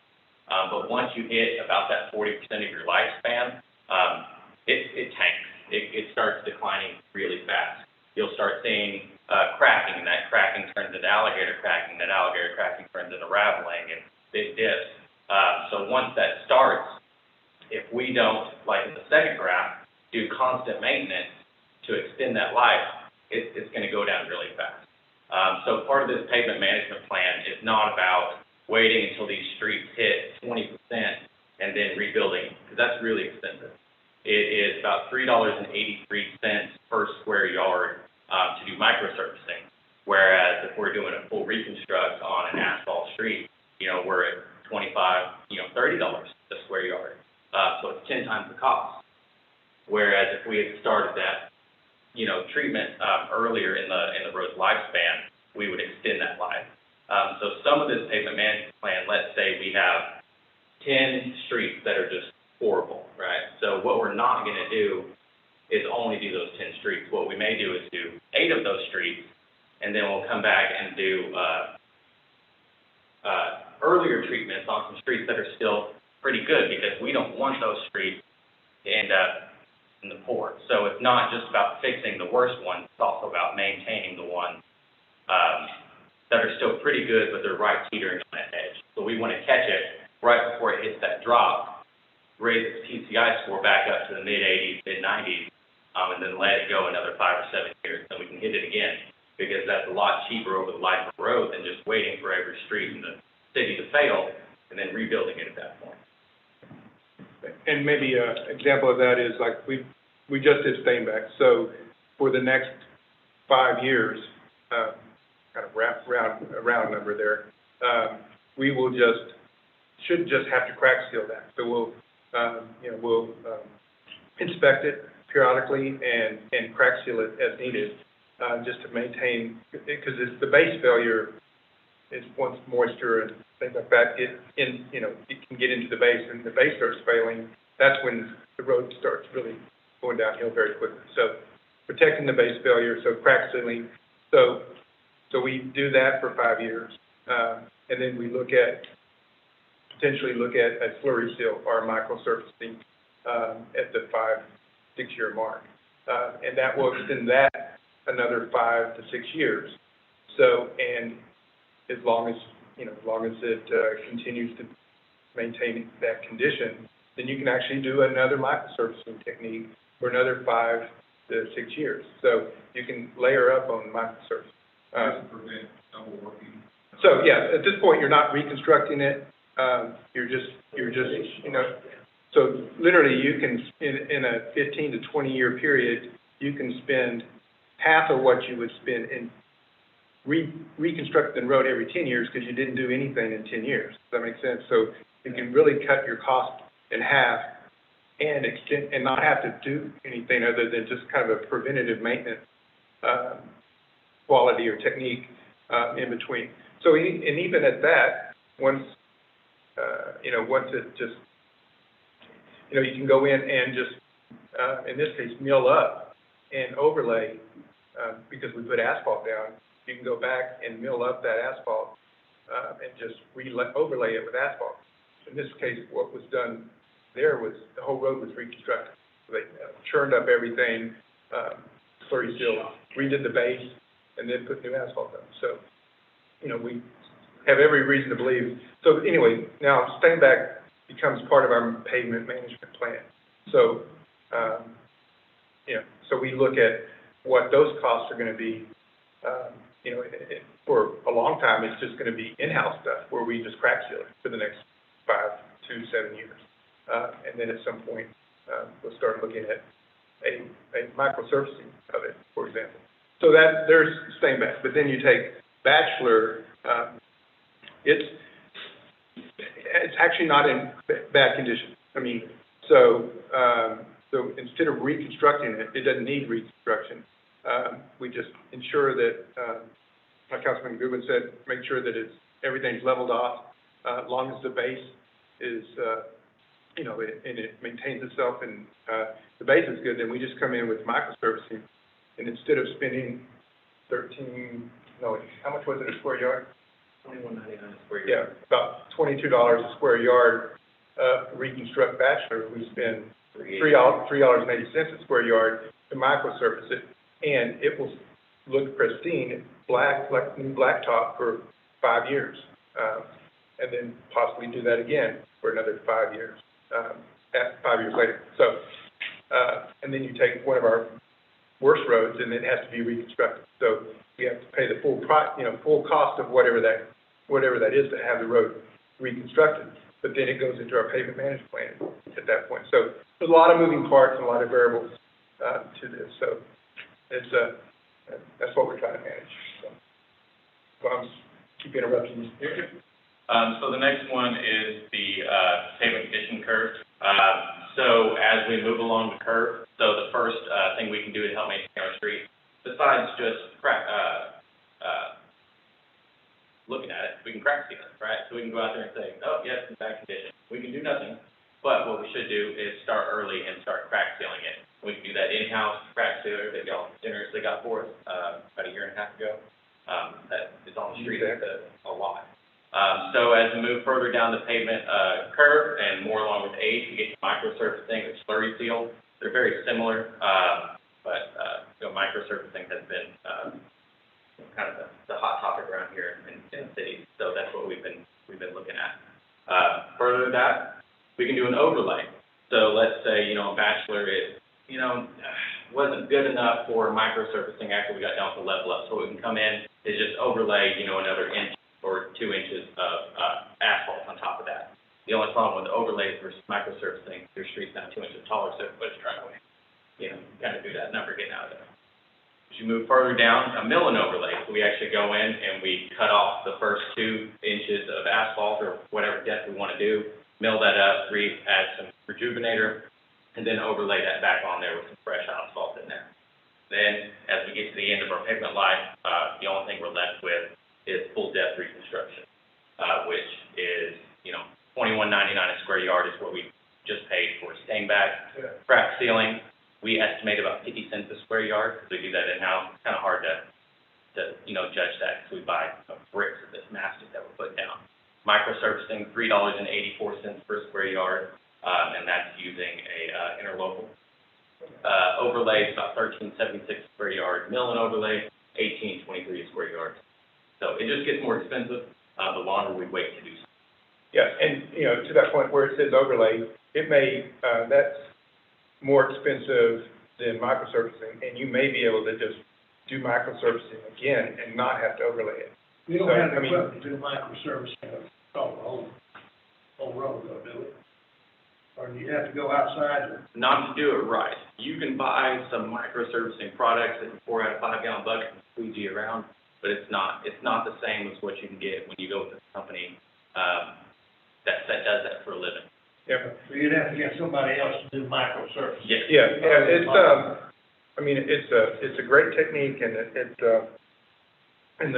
you know, technologies have allowed the products out there are just, you know, just tremendous as far as, the expectation of accomplishing added life to those asphalt surfaces. But, but there's timing to this too.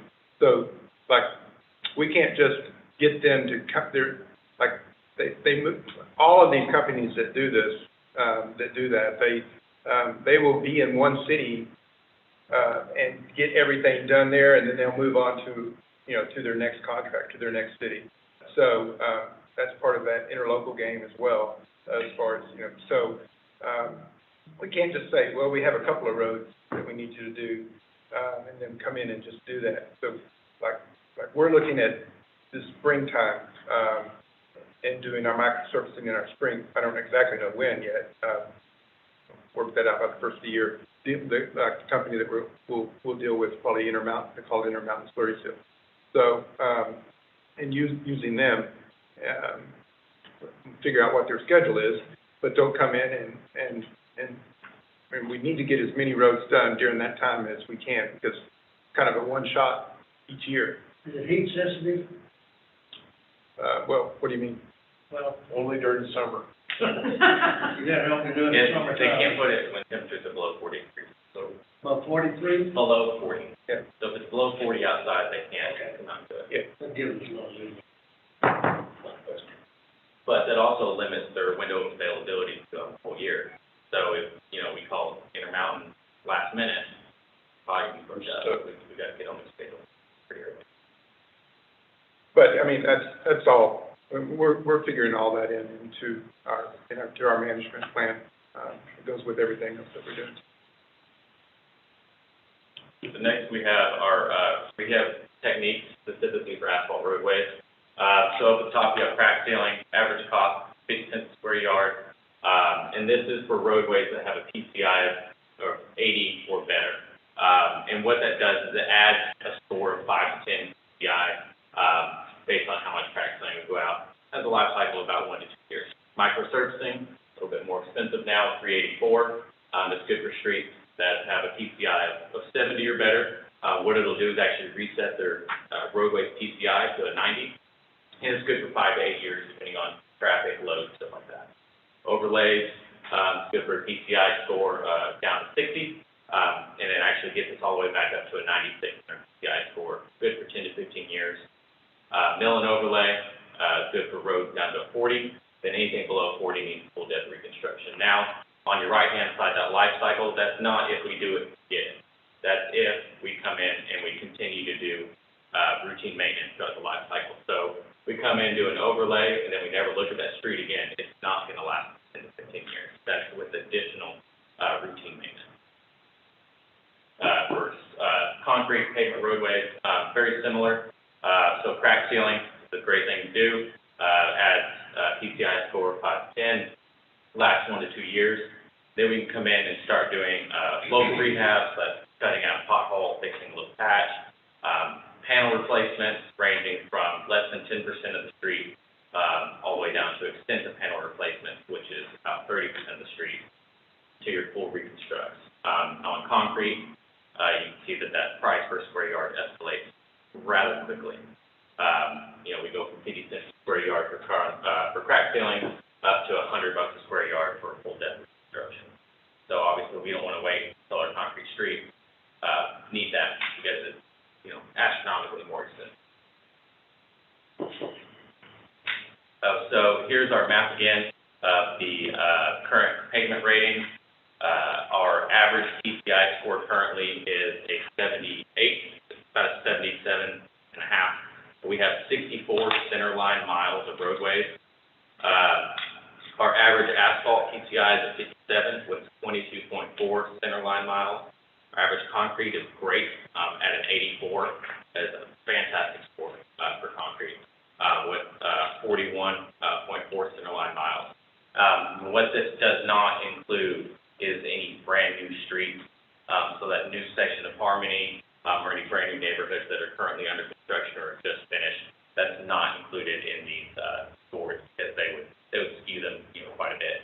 We added 10 miles of brand new streets, gonna make our score shoot up, artificially. Now, this next slide, this is a 5-year post-rehab.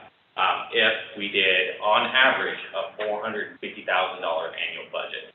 So you can see those colors change, see some get a lot better. So what we did was we included any planned work. So you can see the overlooked area, goes, dark green, which is great, because that means we're gonna be working on it. Whereas you see some other streets that were maybe in the yellow or orange,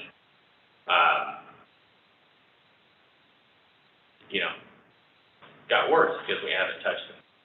So $450,000, that's right in the middle of the range, from the recommendations based on our, current pavement score. So that's the one that we kind of worked with on our, first map. This next, slide, so on your left-hand side, we have the PCI scores. On your right-hand side, that is the average expenditure, for pavement in the next 5 years.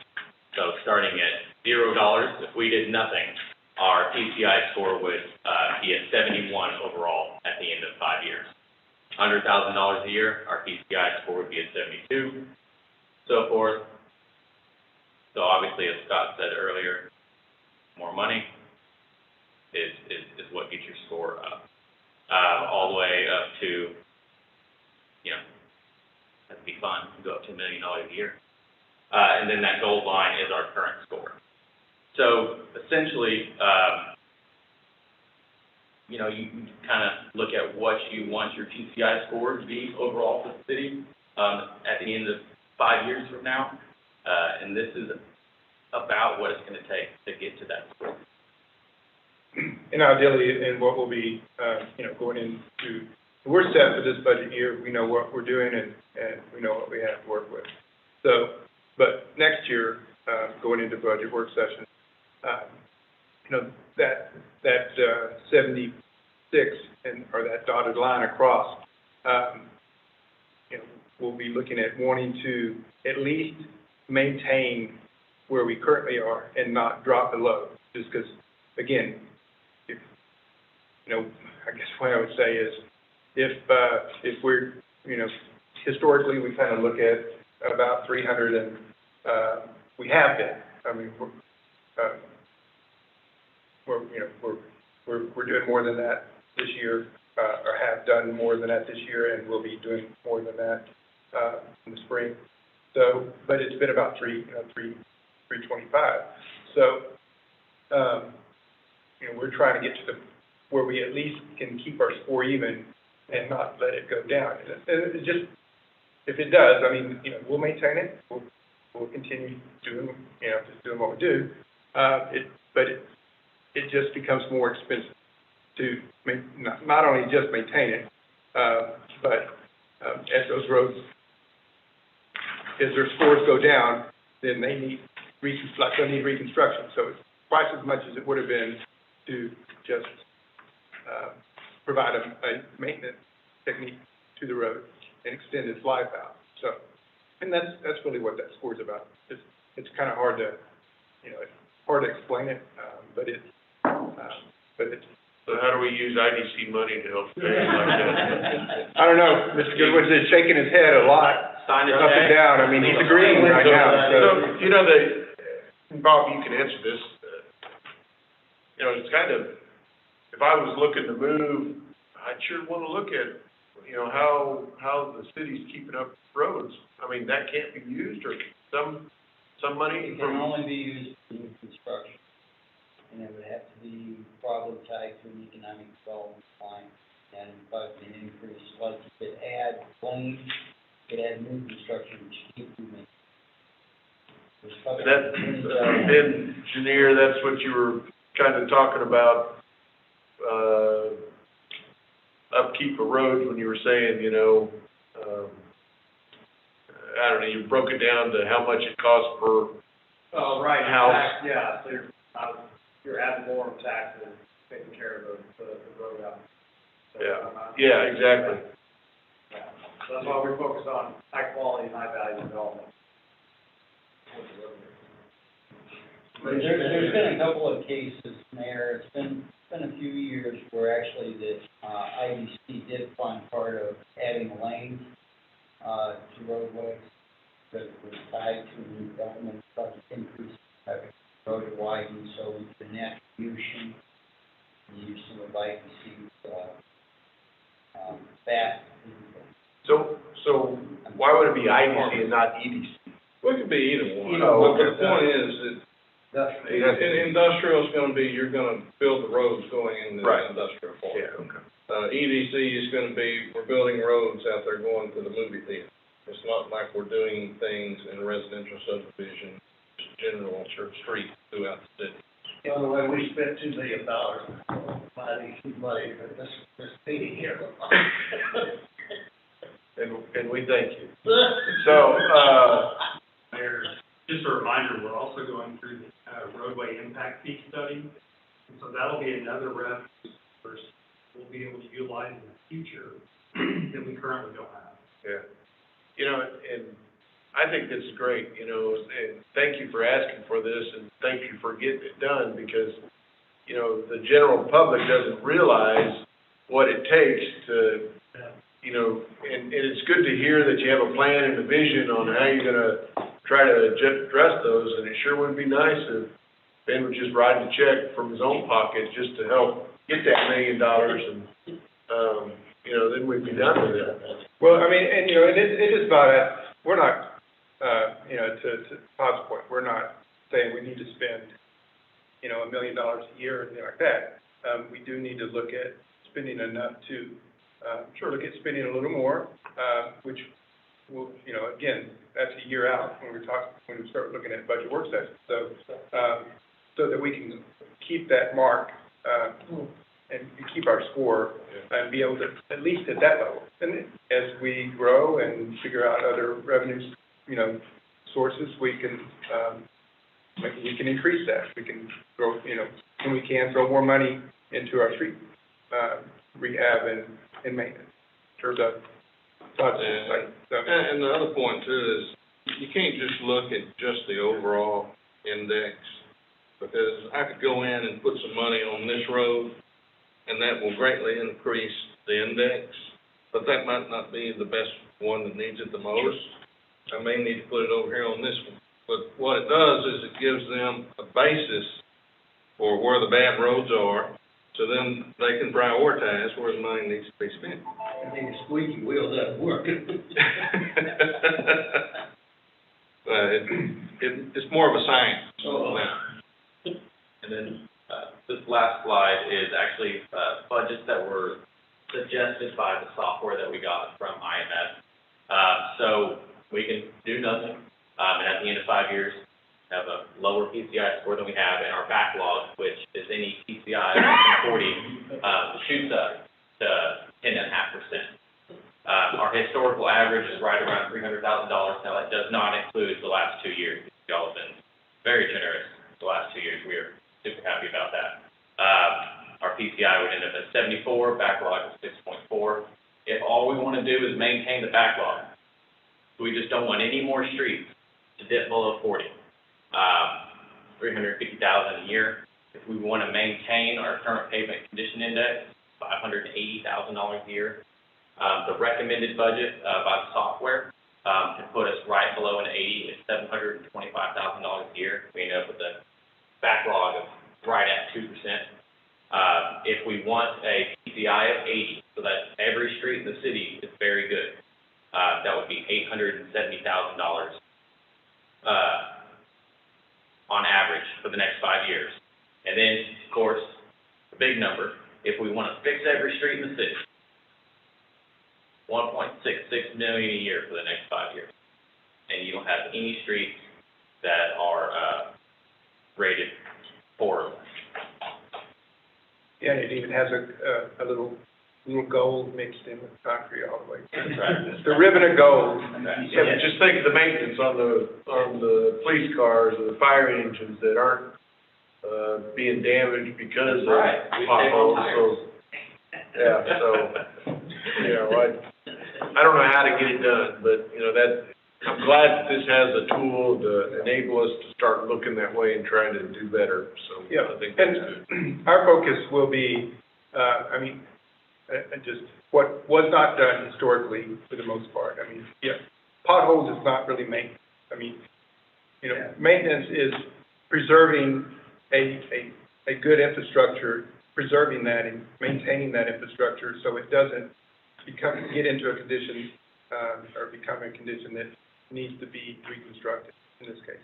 So, and that's our primary, everything else, I mean, this kind of combination of, like Todd said, you know, based on traffic, based on the rating of that road.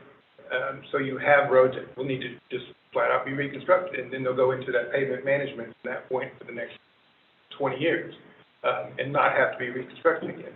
But we have a lot of those that we can, capture as soon as we can to get them in that inventory of being in pavement management so they don't degrade to the point where, they have to be reconstructed. So now we got to spend a bunch of money to do that. So that's kind of the balancing act. So, Thank you very much. Yep. Appreciate it. Is that satisfaction, Councilman Goodwin? That's, Yeah, good. All right, And good. if y'all want to know where any one particular street is, we can. Yes, sir. Item, I guess, council, any questions? Yeah. No question. All right, good.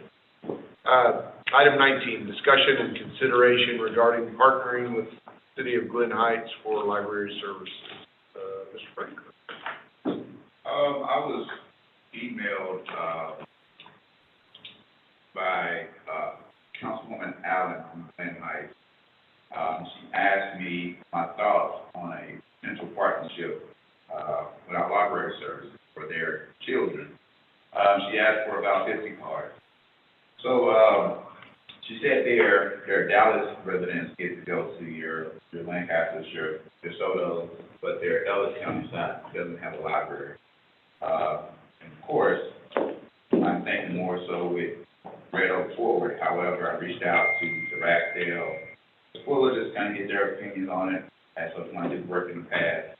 But more so, I'm just, the children's pretty what has my heart. I mean, if you have children who are interested in reading this day and time, I do whatever I can to see what we can help. But I just wanted to bring it to everyone forefront to kind of see, you know, what has worked in the past, what hasn't worked, what everyone's thoughts. And just to kind of piggyback on that, for council's knowledge, in case you may have forgotten, we do have an opportunity for non-residents to purchase a library card. It's $20 a year, and we do have some people that do that, that actually live in Glen Heights. So, you know, there is an option currently right now where they can get a library card. So I think that what I've understood the history is that there's been discussion about the city of Glen Heights actually contributing to a set number of cards versus individual. Right. So that's, But it wouldn't change anything in our life. Adding anything, it's more scrutiny, or making them, having them access to it. So are they talking about a family card, or are they talking about an individual card? Well, she spoke of 50 individual cards, and I think, I don't know if their individual non-resident cards are more expensive, I'm not sure. But she was saying more so 50 cards that we have, they come through us. Glen Heights does, and then they distribute them to whoever signs up for them. I think the thought is, and Logan, correct me if I'm wrong, but I think the thought is that city would be buying those cards from us versus the resident buying the cards. Oh, and then work already with them, or used to, with animal control, I don't get to do it anymore. Yeah.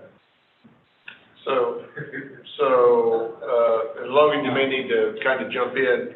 My understanding is the cost per person, the calculation to run our library is $20, about $20.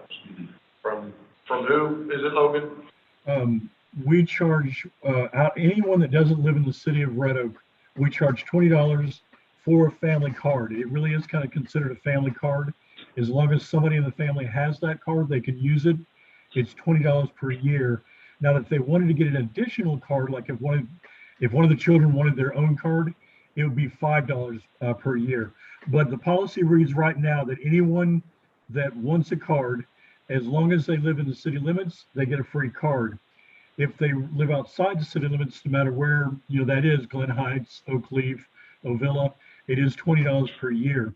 Now, it's my understanding that what Glen Heights does with DeSoto is I think they give them a blank, not a blank, but they give them a flat rate, like they give the city of DeSoto, like say $1,300, and that pays for maybe 50 cards. And what we tell people, if they say they live in Glen Heights and they want to get carded DeSoto, we tell them to contact the city of Glen Heights, and the city of Glen Heights would tell them how to go about doing that. And again, it's my understanding that they have like vouchers, and they give if they go to DeSoto, they give them a voucher, then they go to DeSoto and they do get a free card.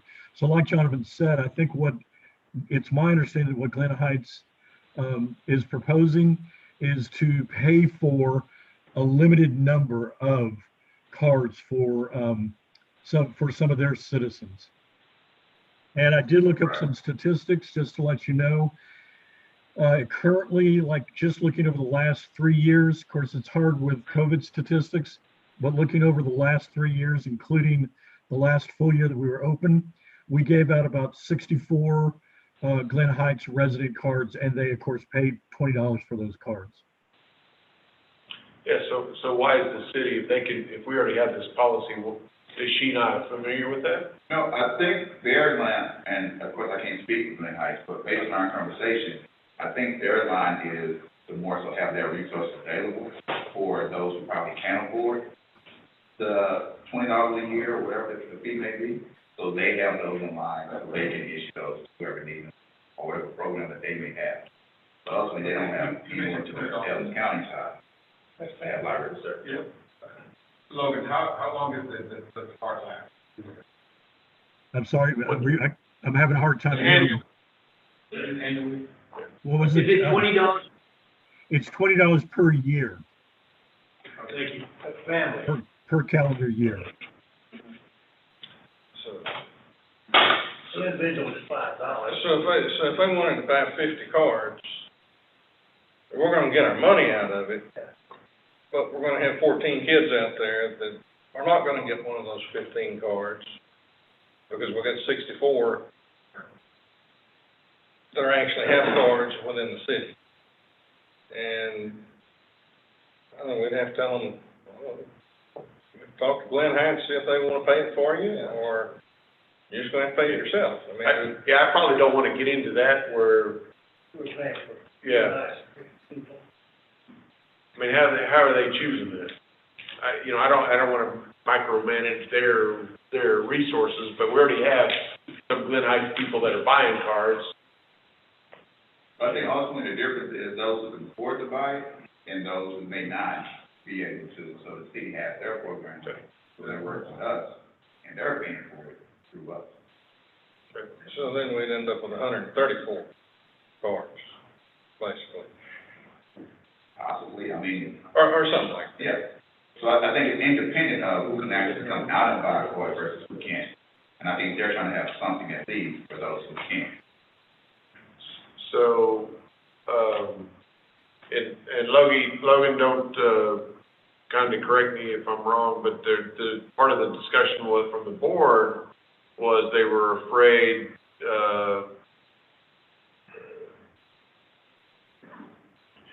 should the city of Glen Heights also have a drop-off that then they're responsible for getting the books back to us? Was that part of some of the discussion too, Logan? A little bit, but I think what we discussed is that no, that if they checked out items from our library, that they would return them to the library, especially the way it is now, you know, also, because we have no staff that could go retrieve any books at another location. So any books that are checked out from the Red Oak Public Library by anyone would still be returned to the Red Oak Public Library, if that's what you're asking. Yeah. Yeah, but so was there discussion by board members that Glen Heights, so is there a fear of those books not coming back here and us not being able to assess? A specific person as opposed to. Right, right. Because how are we gonna know who it's, issued to? My understanding is they use a voucher system like Logan was describing the DeSoto. So if you were to walk into City Hall at Glen Heights and ask for a library card in DeSoto, they give you a voucher or a coupon. You take that to the DeSoto library, that tells DeSoto that you're one of Glen Heights residents that they've already paid for. You fill out the form, and they issue a library card for free. So you still have the address. Your information is on the form, and in the system, they don't just tag it, Glen Heights resident. Right, okay. John Yes. Doe and all Yeah, their no, information, so. No, they would still be treated just like any library patron. They would have a registration file on our database with all the information. The only difference would be they wouldn't be paying the $20 themselves. The city of Glen Heights would pay it for them. So it's still following the same regulations. It's all the same, that Glen Heights is purchased, not actual business. So is there any fear of multi-year deal, or want to try it 1 year, and then if it works, fine, we don't have problems, or are we saying year after year? A trial run of 6 months versus a year, just to see how it will fit. Well, yeah, the cards are good for years. Yeah. You just do it for years. You want us to pay for it, you want Glen Heights to pay for it? No, I'm gonna nice pay for it, I just want the avenue for those who can't, we don't have library service to have something. Mayor, if you decide to do that, we do it in a local agreement with the city of Glen Heights. Set forth the parameters, how that's to operate, we're going to deal with government. Right. So with the voucher system, they realize what their pay is, and I don't know what the participation level is. Because what happens, because there's no reciprocity. Most interlocal agreements involving library service, if I live in Lancaster, I can go to DeSoto can go to Lancaster. So you increase your collection twofold because you use each other's library. If they don't have a library, then it's kind of a one-way street, so you potentially have issues that your citizens are funding something from another city without any reciprocity.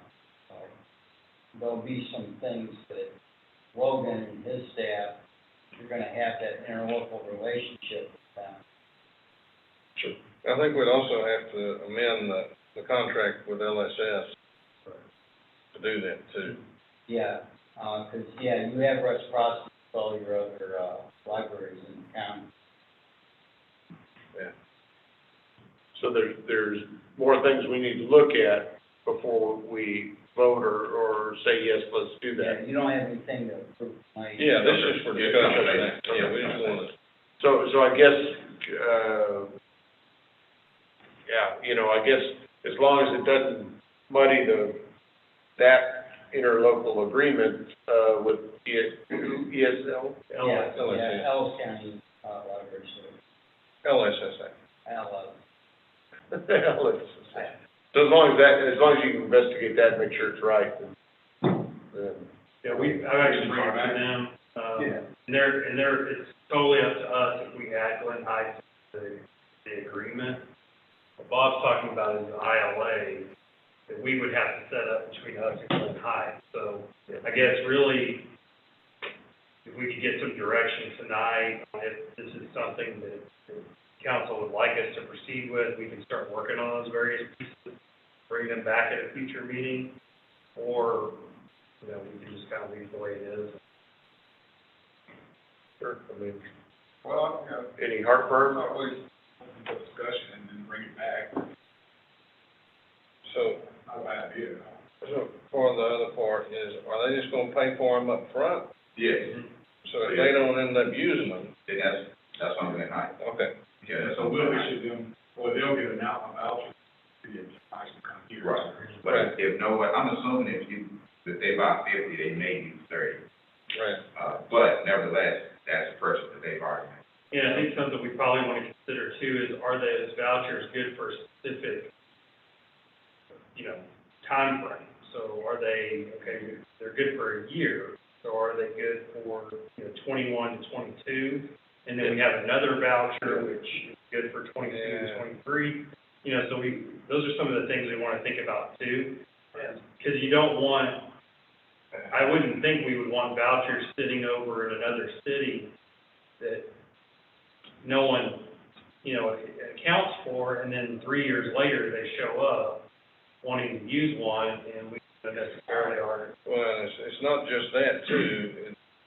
People are gonna bring vouchers in throughout the entire year. Everybody's not gonna come in at one time. So when you do the upfront deal, then somebody may only get it for 3 months, and somebody may get it for a year. So it's calendar year. It's not 365, it's just calendar year. Well, it will have to be calendar year if they're gonna pay it up front. Because if they're paying here, that's when it should really start, because you won't be able to know how many are gonna be returning next year until you get to the end of that year. Oh, there's no refund. Right, yeah. Yeah. Well, no refund, but. Serve the information. And Logan had a comment, in the chat, I can't get to fit around audio. I'm back now. Sorry. So the voucher, what I'm trying to get my man, the voucher is good for a year, or the card is good for a year? Because they're gonna be running on different cycles. No, I would assume the card would be good for a year. Yes. Yeah, if they get the voucher in time, Yeah. deadline, then the card. Right. And I think it's probably a situation for us, Logan, that we don't have a way to have a shorter time period on a library card, correct? They're always good for a year on a non-resident card. Non-resident cards. Non-resident cards are always good for a year. From the time they purchase. Yes, it's a calendar year from their time they're purchased, and they would expire a year from the day they got the card, and then they would be up for renewal. So it would be up to that individual. Let's say they were from Glen Heights. It would be up to that individual then to go back to Glen Heights and get another voucher.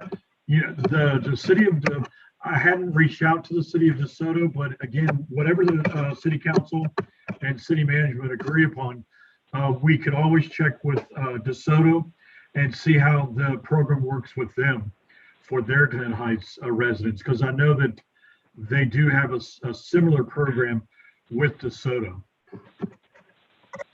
Well, our library right now is so small, do you want to hold this up until we get the new one over there? Yeah, the new one is coming. I mean, I don't think they would have an issue with that. I think that actually benefits us, wait for that. Give us some time to figure it out. Time to figure it out.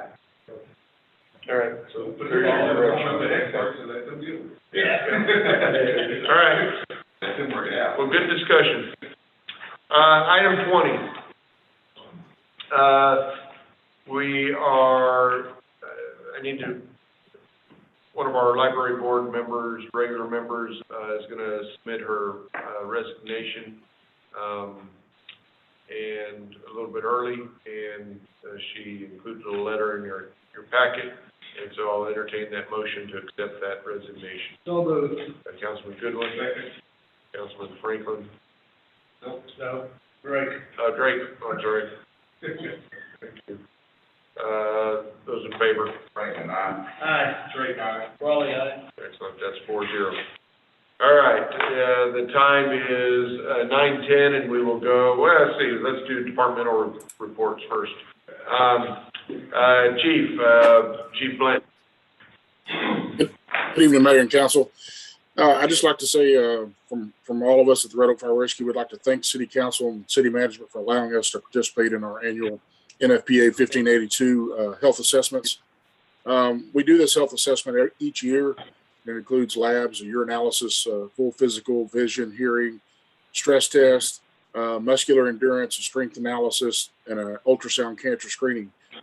This year, during the ultrasound screening portion of the scan, they found a small mass on one of our personnel in his thyroid. And I've gotten permission from this individual to share this information with y'all as driver engineer Kyle Rowden.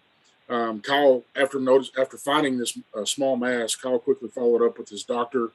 And after many visits and consultation, the decision was made to remove his right thyroid.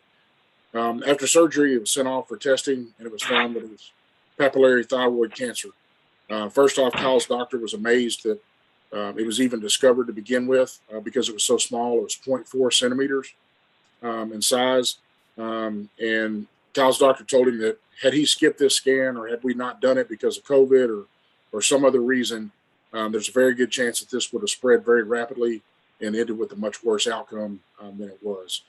So it's some really good news on some of the money that we spend on our personnel. Obviously, firefighters are at a much greater risk for thyroid cancer due to the gases and vapors and the particulates that they go into when responding to a fire of any type. And our crews are very diligent about deconning themselves after a fire to try to minimize that contamination and exposure. But obviously, that chance is still there. So I just would like to tell you all, by allowing us to participate in the body scan, I believe that you have saved the life of one of our personnel, and for that we're extremely grateful and thankful that you have allowed us and continue to allow us to participate in these scans. I just thought it was some really good news. I hate it for one of our guys to have to have gone through that. However, the outcome couldn't have come any better of an outcome. Kyle's doing great. He missed a couple of weeks of work while they did the surgery and in the recovery time. I talked to him today. He's back at work. Everything's good. He followed up with his oncologist today, and no further surgery is going to be needed. And they're just going to monitor him from now on. So I just want to pass that bit of good news along to y'all. Hey, Chief, you run the city manager to that shoot.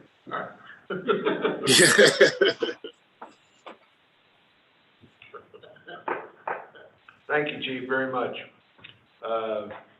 Any questions? Chief Wolf. Just one quick thing, Mayor and Council, wanted to give you an update on the training of the 3 recruits that recently graduated the academy. They're a little over halfway through their training, their field training with the officers. They're all progressing as expected. All their scores and their ratings are within range. We don't see any foreseeable issues with any of the recruits that we currently have in training, And I'll be happy to answer any questions you have about the monthly report. Questions, Coach? Thank you, Chief. Ms. Alexa. Good evening, Mayor and Council. I do have a couple things I want to highlight from this month's report. First, the setup and implementation of Civic Ready, our new emergency communication platform, is on schedule. Last month, we worked with the Civic team to set up the platform and start importing our users. We did have some complications when it came to exporting data from our current provider, but thanks to a public works employee who's currently assigned to light duty, we've been able to copy and paste missing information and remove a lot of outdated or invalid contacts. We're just trying to make sure that when we do import that data, it's the best possible data for this new system. We'll spend the month of November setting up templates, creating opt-in categories, and training our staff on the use of the platform, all with the goal of taking the platform live the first week of December. Second, updates to the city website are still taking place and will continue for the next several months. We're coming through, thousands of pages and documents, sorting them, updating them, and just verifying that they are current and correct. And finally, I don't know if you guys took a look at the packet, but I worked with Olivia and Kyle, and we created a new logo for Christmas in Red Oak, as well as creating a online fillable application for the parade and event participants. So I know Olivia's pretty excited about that. You can easily complete the application online. You hit submit, it comes directly to her. So over the next month, you guys are going to see a lot more stuff on the website as well as on social media about that event. I'm sure Kyle will have some more on it. But that is all I have. And I'll take any questions about my report or anything else you guys might have for me. Council? Thank you. No question. Thank you, ma'am. Yes, sir. Mr. Hart. Mayor, council, as you guys know, we probably see all the time, we got tons of development going on, tons of, new infrastructure going in, new things happening. Probably one of the things I think everybody's most excited about is Tajan right across the street there, or across the lake. They are very close to being done. Our building official and building inspector have been going over there on a daily basis, multiple times a day, to help them in whatever way they can, to get them across the finish line, trying to, make sure that when they do call in for that final inspection, it's done and we can start eating some shrimps. So, hopefully it's quick. It looks like maybe a couple of weeks, maybe. Thanksgiving. I ain't doing that. Thanksgiving dinner. They wanted to be open this past Saturday, but that did not happen. Yeah. It won't be open October 15th. Yeah. I actually went out there Friday while Nathan, fire marshal was out there doing his inspection, and they locked us in where we couldn't leave until he got done. They had a fence up there, and they pulled their big lift up by the gate, and we couldn't leave. Are there any plans for that parking lot adjacent to it? It's like foundation pads I see. Oh, that was an old building that got started and never finished. Yeah, That's EDC. not on their property. EDC owns that. Oh, okay. Is there any raise it or level or anything to make it look presentable? No, I don't think you want to go in and tear it down because you're just going to pour it back in. Yeah. Thank you, sir. Thank you. Ms. Amanda. Good evening, Mayor and Council. I just have a few highlights for the month of October. Regarding employee relations, we were able to hold an on-site flu shot clinic for our city employees, and we had a great turnout. We had about 35 to 40 employees partake in flu shots and other various shots as well. 2 weeks ago, we held an employee appreciation luncheon. It was an indoor-outdoor event, so we had plenty of room for social distancing, and it was a great turnout. And I'd also like to thank everyone that had a hand in making that successful. Also with our recruitment for the city, for the month of October, 11 positions listed, and in the process of selection. We currently 6, so we are working on getting people hired and processed and working in our departments. And I'm available for any questions that you may have.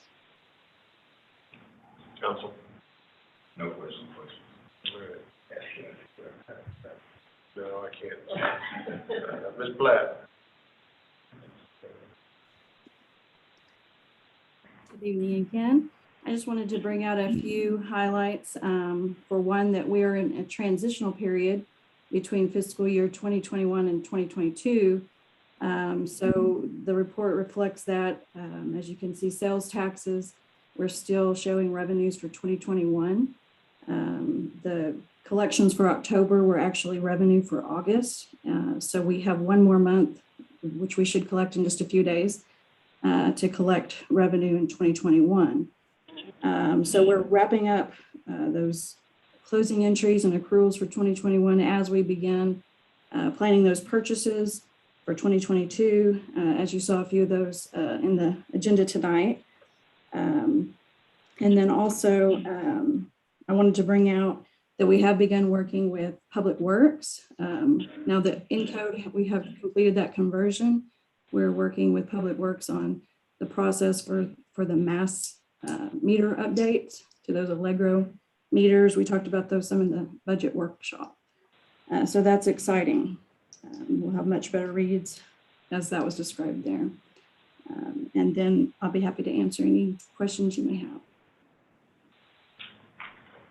Thank you. Any questions? Thank you, ma'am. Mr. Benford. Mayor, council, I just wanted to point out one thing. We just had cybersecurity month. We participated, last couple of years, we participated in a nationwide cybersecurity review that we have to, as part of state law, we have to participate in that. When the first year we did it 2 years ago, our score was a 3.87 out of a national average of 5. So it's not very good, but could have been worse. After completing things like our cybersecurity incident response guide that we put together for any kind of incidences for cybersecurity breaks, any kind of any kind of disaster we might have with maybe ransomware or whatever, we now have a whole incident response guide for that. Also making everybody take cybersecurity classes every year that you guys enjoy taking every year, and it's about time to take those again. So after we put all that stuff together and took the review again this year, we now have a score of 5.43, so we're above the national average, and we're pretty happy with that. We still have a ways to go. There's still higher in several columns that we can do, but we're getting there, and we were a long way from where we were. Good. Questions? Mr. Ragsdale. Yes, thank you, Mayor and City Council. I have a few corrections. Unfortunately, when I went to do the statistical report, I ran the wrong report. My bad. I ran the wrong report on the e-materials. I ran the September instead of October. So I will correct that next month. But just to let you know, one of the things I forgot was the audio checkouts. In the month of October, we had 131 audio. The numbers didn't really change that much, but the one thing that was nice was that there was a little bit more unique borrows of e-materials in October than September. So overall, it put our unique borrows for the month of October, it put it over 200. So we had, even, with not being open full time and with the combination of print materials and audio or e-materials, we had over 200 unique borrows. Like I said, all that will be corrected in the next month's report. I did want to say real quick, we do have the opening on the library board. Lauren Crane just resigned, and I'd love for the, as you know, the city council approves the library board members. We get applications from recommendations sometimes for other board members, but I'd love to see a really good representation of citizens on the board. So if the city council themselves know of anyone that might be interested, if you could direct them to the online application for board members, and I believe they send that to City Secretary Karen Stevens. Unless there's any other questions on the report, that's all I had. Good. Thank you, sir. Thank you. Mr. Kelly. Good evening, everyone. I'd like to make sure everybody is aware that we do have Christmas in Red Oak, which is a annual event with our parade, and we're having a little bit of a change with our event after the parade. The parade will be at 11 o'clock on Saturday, December the 4th, and we'd appreciate everybody coming out and taking part of the festivities. Afterwards, we will have a free event in the park for the kids with different venues, things they can get free stuff handed out. We're not having vendors this time, so they're not selling anything, and we won't have food vendors, but we're giving away snacks and things like that from several of the vendors in the city. So we're trying something a little bit different approach to see how this goes, and we can grow it from here on out. Getting lots of help from Alexa. You can go online and you can see all the artwork that she's put together. Olivia is our contact for the parade, so if you wish to participate, you're very welcome to do so.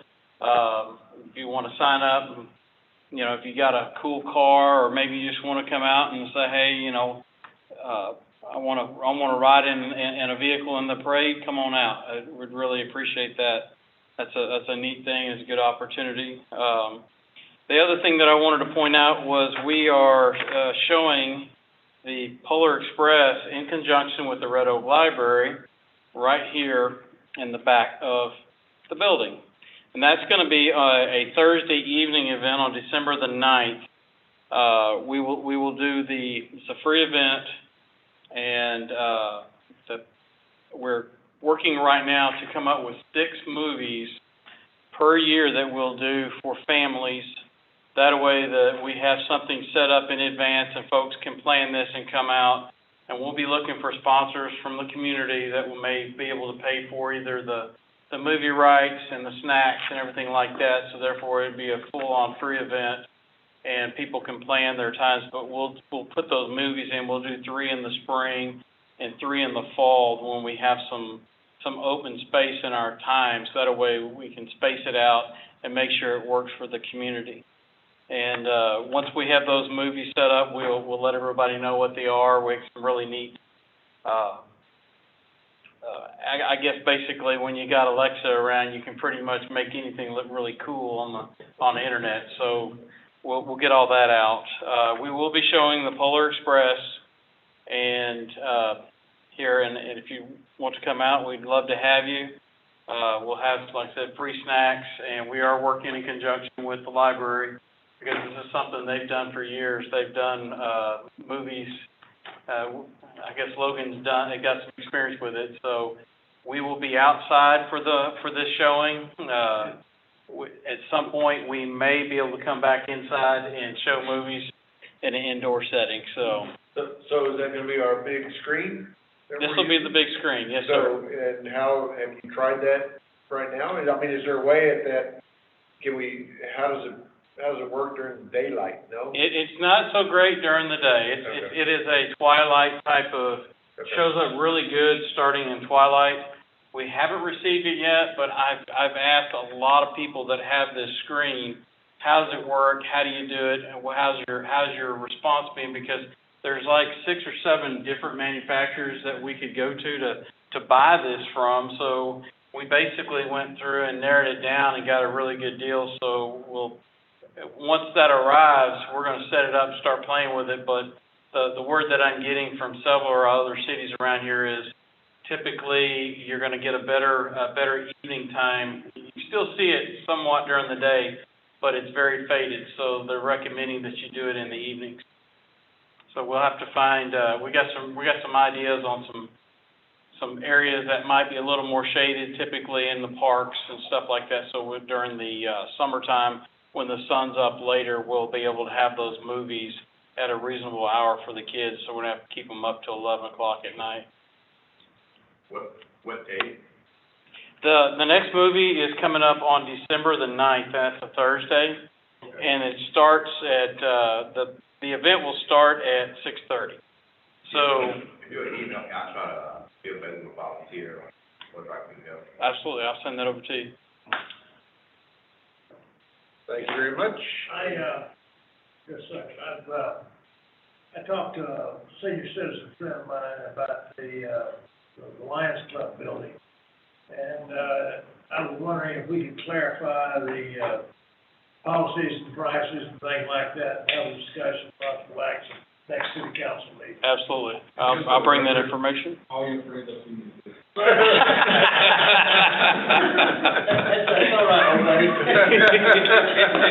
I will put all that together and bring that to the, as an item to the next, so we can add that to the, fee schedule and make that part of the thing, that make that building a little bit more available. So is that Olivia that to be able to rent that facility out, or is that through, Parks? I think you're still gonna fill it in.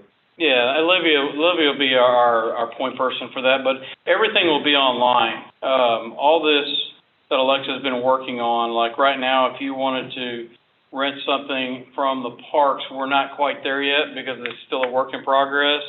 But by the middle of December, you should be able to go online and make a reservation for any park pavilion, any building or facility that we have under parks. There'll be sometimes there'll be maybe some questions with that. Like one of the things is, I want to have a sporting event in the city. Well, there's kind of some rules or whatever, and just doing that online doesn't work. So essentially, it'll guide you back to the Parks and Rec office, where we'll have a conversation on how that works, and then I can manually put that event in for somebody.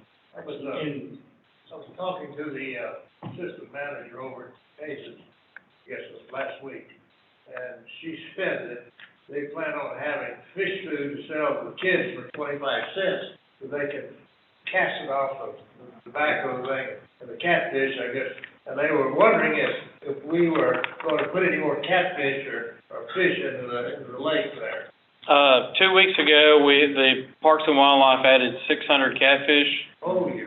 So it's been refreshed. They're going to do a new survey in the spring to go in there, and they'll do electric shock as they cruise through the certain areas of the pond to see what the level of fish are in there. So that's being done, and then of course we do have the trout that'll be released.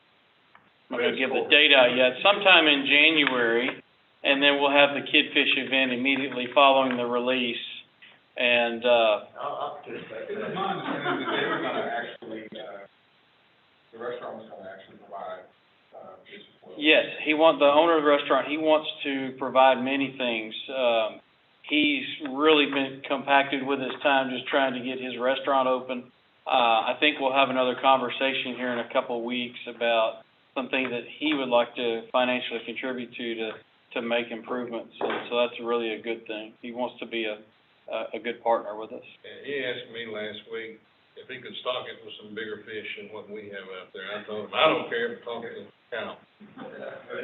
Don't want to overpopulate it either. It is open to the public. The lake is? Yes. You can have a boat out there. No boats. There's a list of rules out there, and it's, since it is a public, facility, you have to follow the Parks and Wildlife, all their rules and regulations. Anybody over the age of 16 has to have a fishing license. Under the age of 16, you do not. So they can fish, out there anytime they want. That's over 100. That would be over 16. I don't know. I've never been asked that one yet, but. Then it's free. Back in the old days, they had fishing boats, Ben said. They're ready to run me off my kayak. Thank you very much. Ms. Williams. Mayor and Council, I'll just add to my report. The October 23rd, we had the citywide trash off at the Oaks Church at their facility in the parking lot. Went extremely well, seamless from our perspective. It looks like we had 8,600 pounds of electronics, 3,000 pounds of documents that were shredded, about 5,000 pounds of scrap metal, 6,000 pounds of tires. I think that was about 151 tires. Wow. And then everything else, just trash and brush, equated to about 70,000 pounds. They got your swing. So, Good. so it was a good event, and I think the Oak Church, they hosted it very well, and things went smoothly, and we've already scheduled for October 22nd of 2022. So, going there, and then this last, I guess about 10 days ago, we had that windstorm. I call it a windstorm, where it's pretty much sustained winds, 40 miles an hour plus at times, higher than that. We reacted to a lot from the public works perspective, falling trees across roadways and sidewalks. I had to take care of that. So what we decided to do, just knowing that it would not so much affecting us, kind of our residents, we created a brush drop-off at our public works facilities. So we petitioned off using construction fencing. Alexa was kind enough to get the information out on social media platforms. And so we hosted it for a week where it was a self-service, self-drop-off. They could just drop off brush, and that would kind of alleviate some of the issues with our residents might have, and certainly with. Did you receive some? We did. I think I would have liked to see a greater participation. I think it ended up being somewhere between 30 and 35 yards. So that's enough for the first time. I mean, we're going to do a scheduled event in the spring, call it a brush bash, something like that. But this is kind of something we threw together, thinking that it might go over well. So, and we'll do it again, just based on the conditions that create like statistically create this, whether it's a winter weather storm or another windstorm or something. Or next ice storm. Okay. Thank you very much, Council. Any questions? No questions. Thank you very much. Yeah. All right. So now the time is 9:36, and we will go into closed session pursuant to Texas Government Code Section 551.071. 551.087, 551.072. John, we will need council, myself, Jonathan, Lee, and Bob.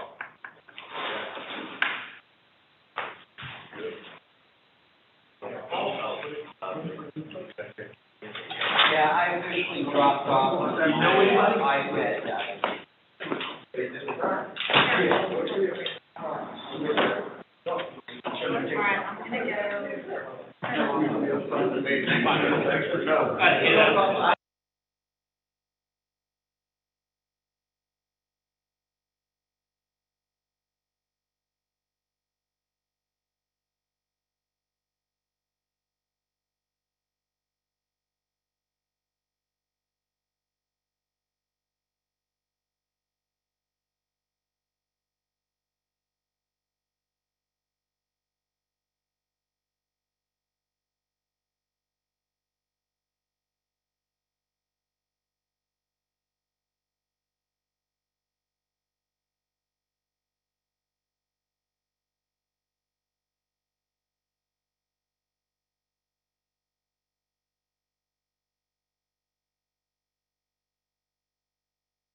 Not so much. Today, it's actually a pretty good price.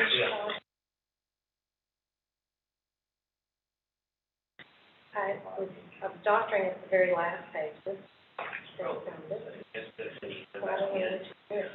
to do. We're not ready for the June. So this was like a, this is just more of a signature. Sign that here.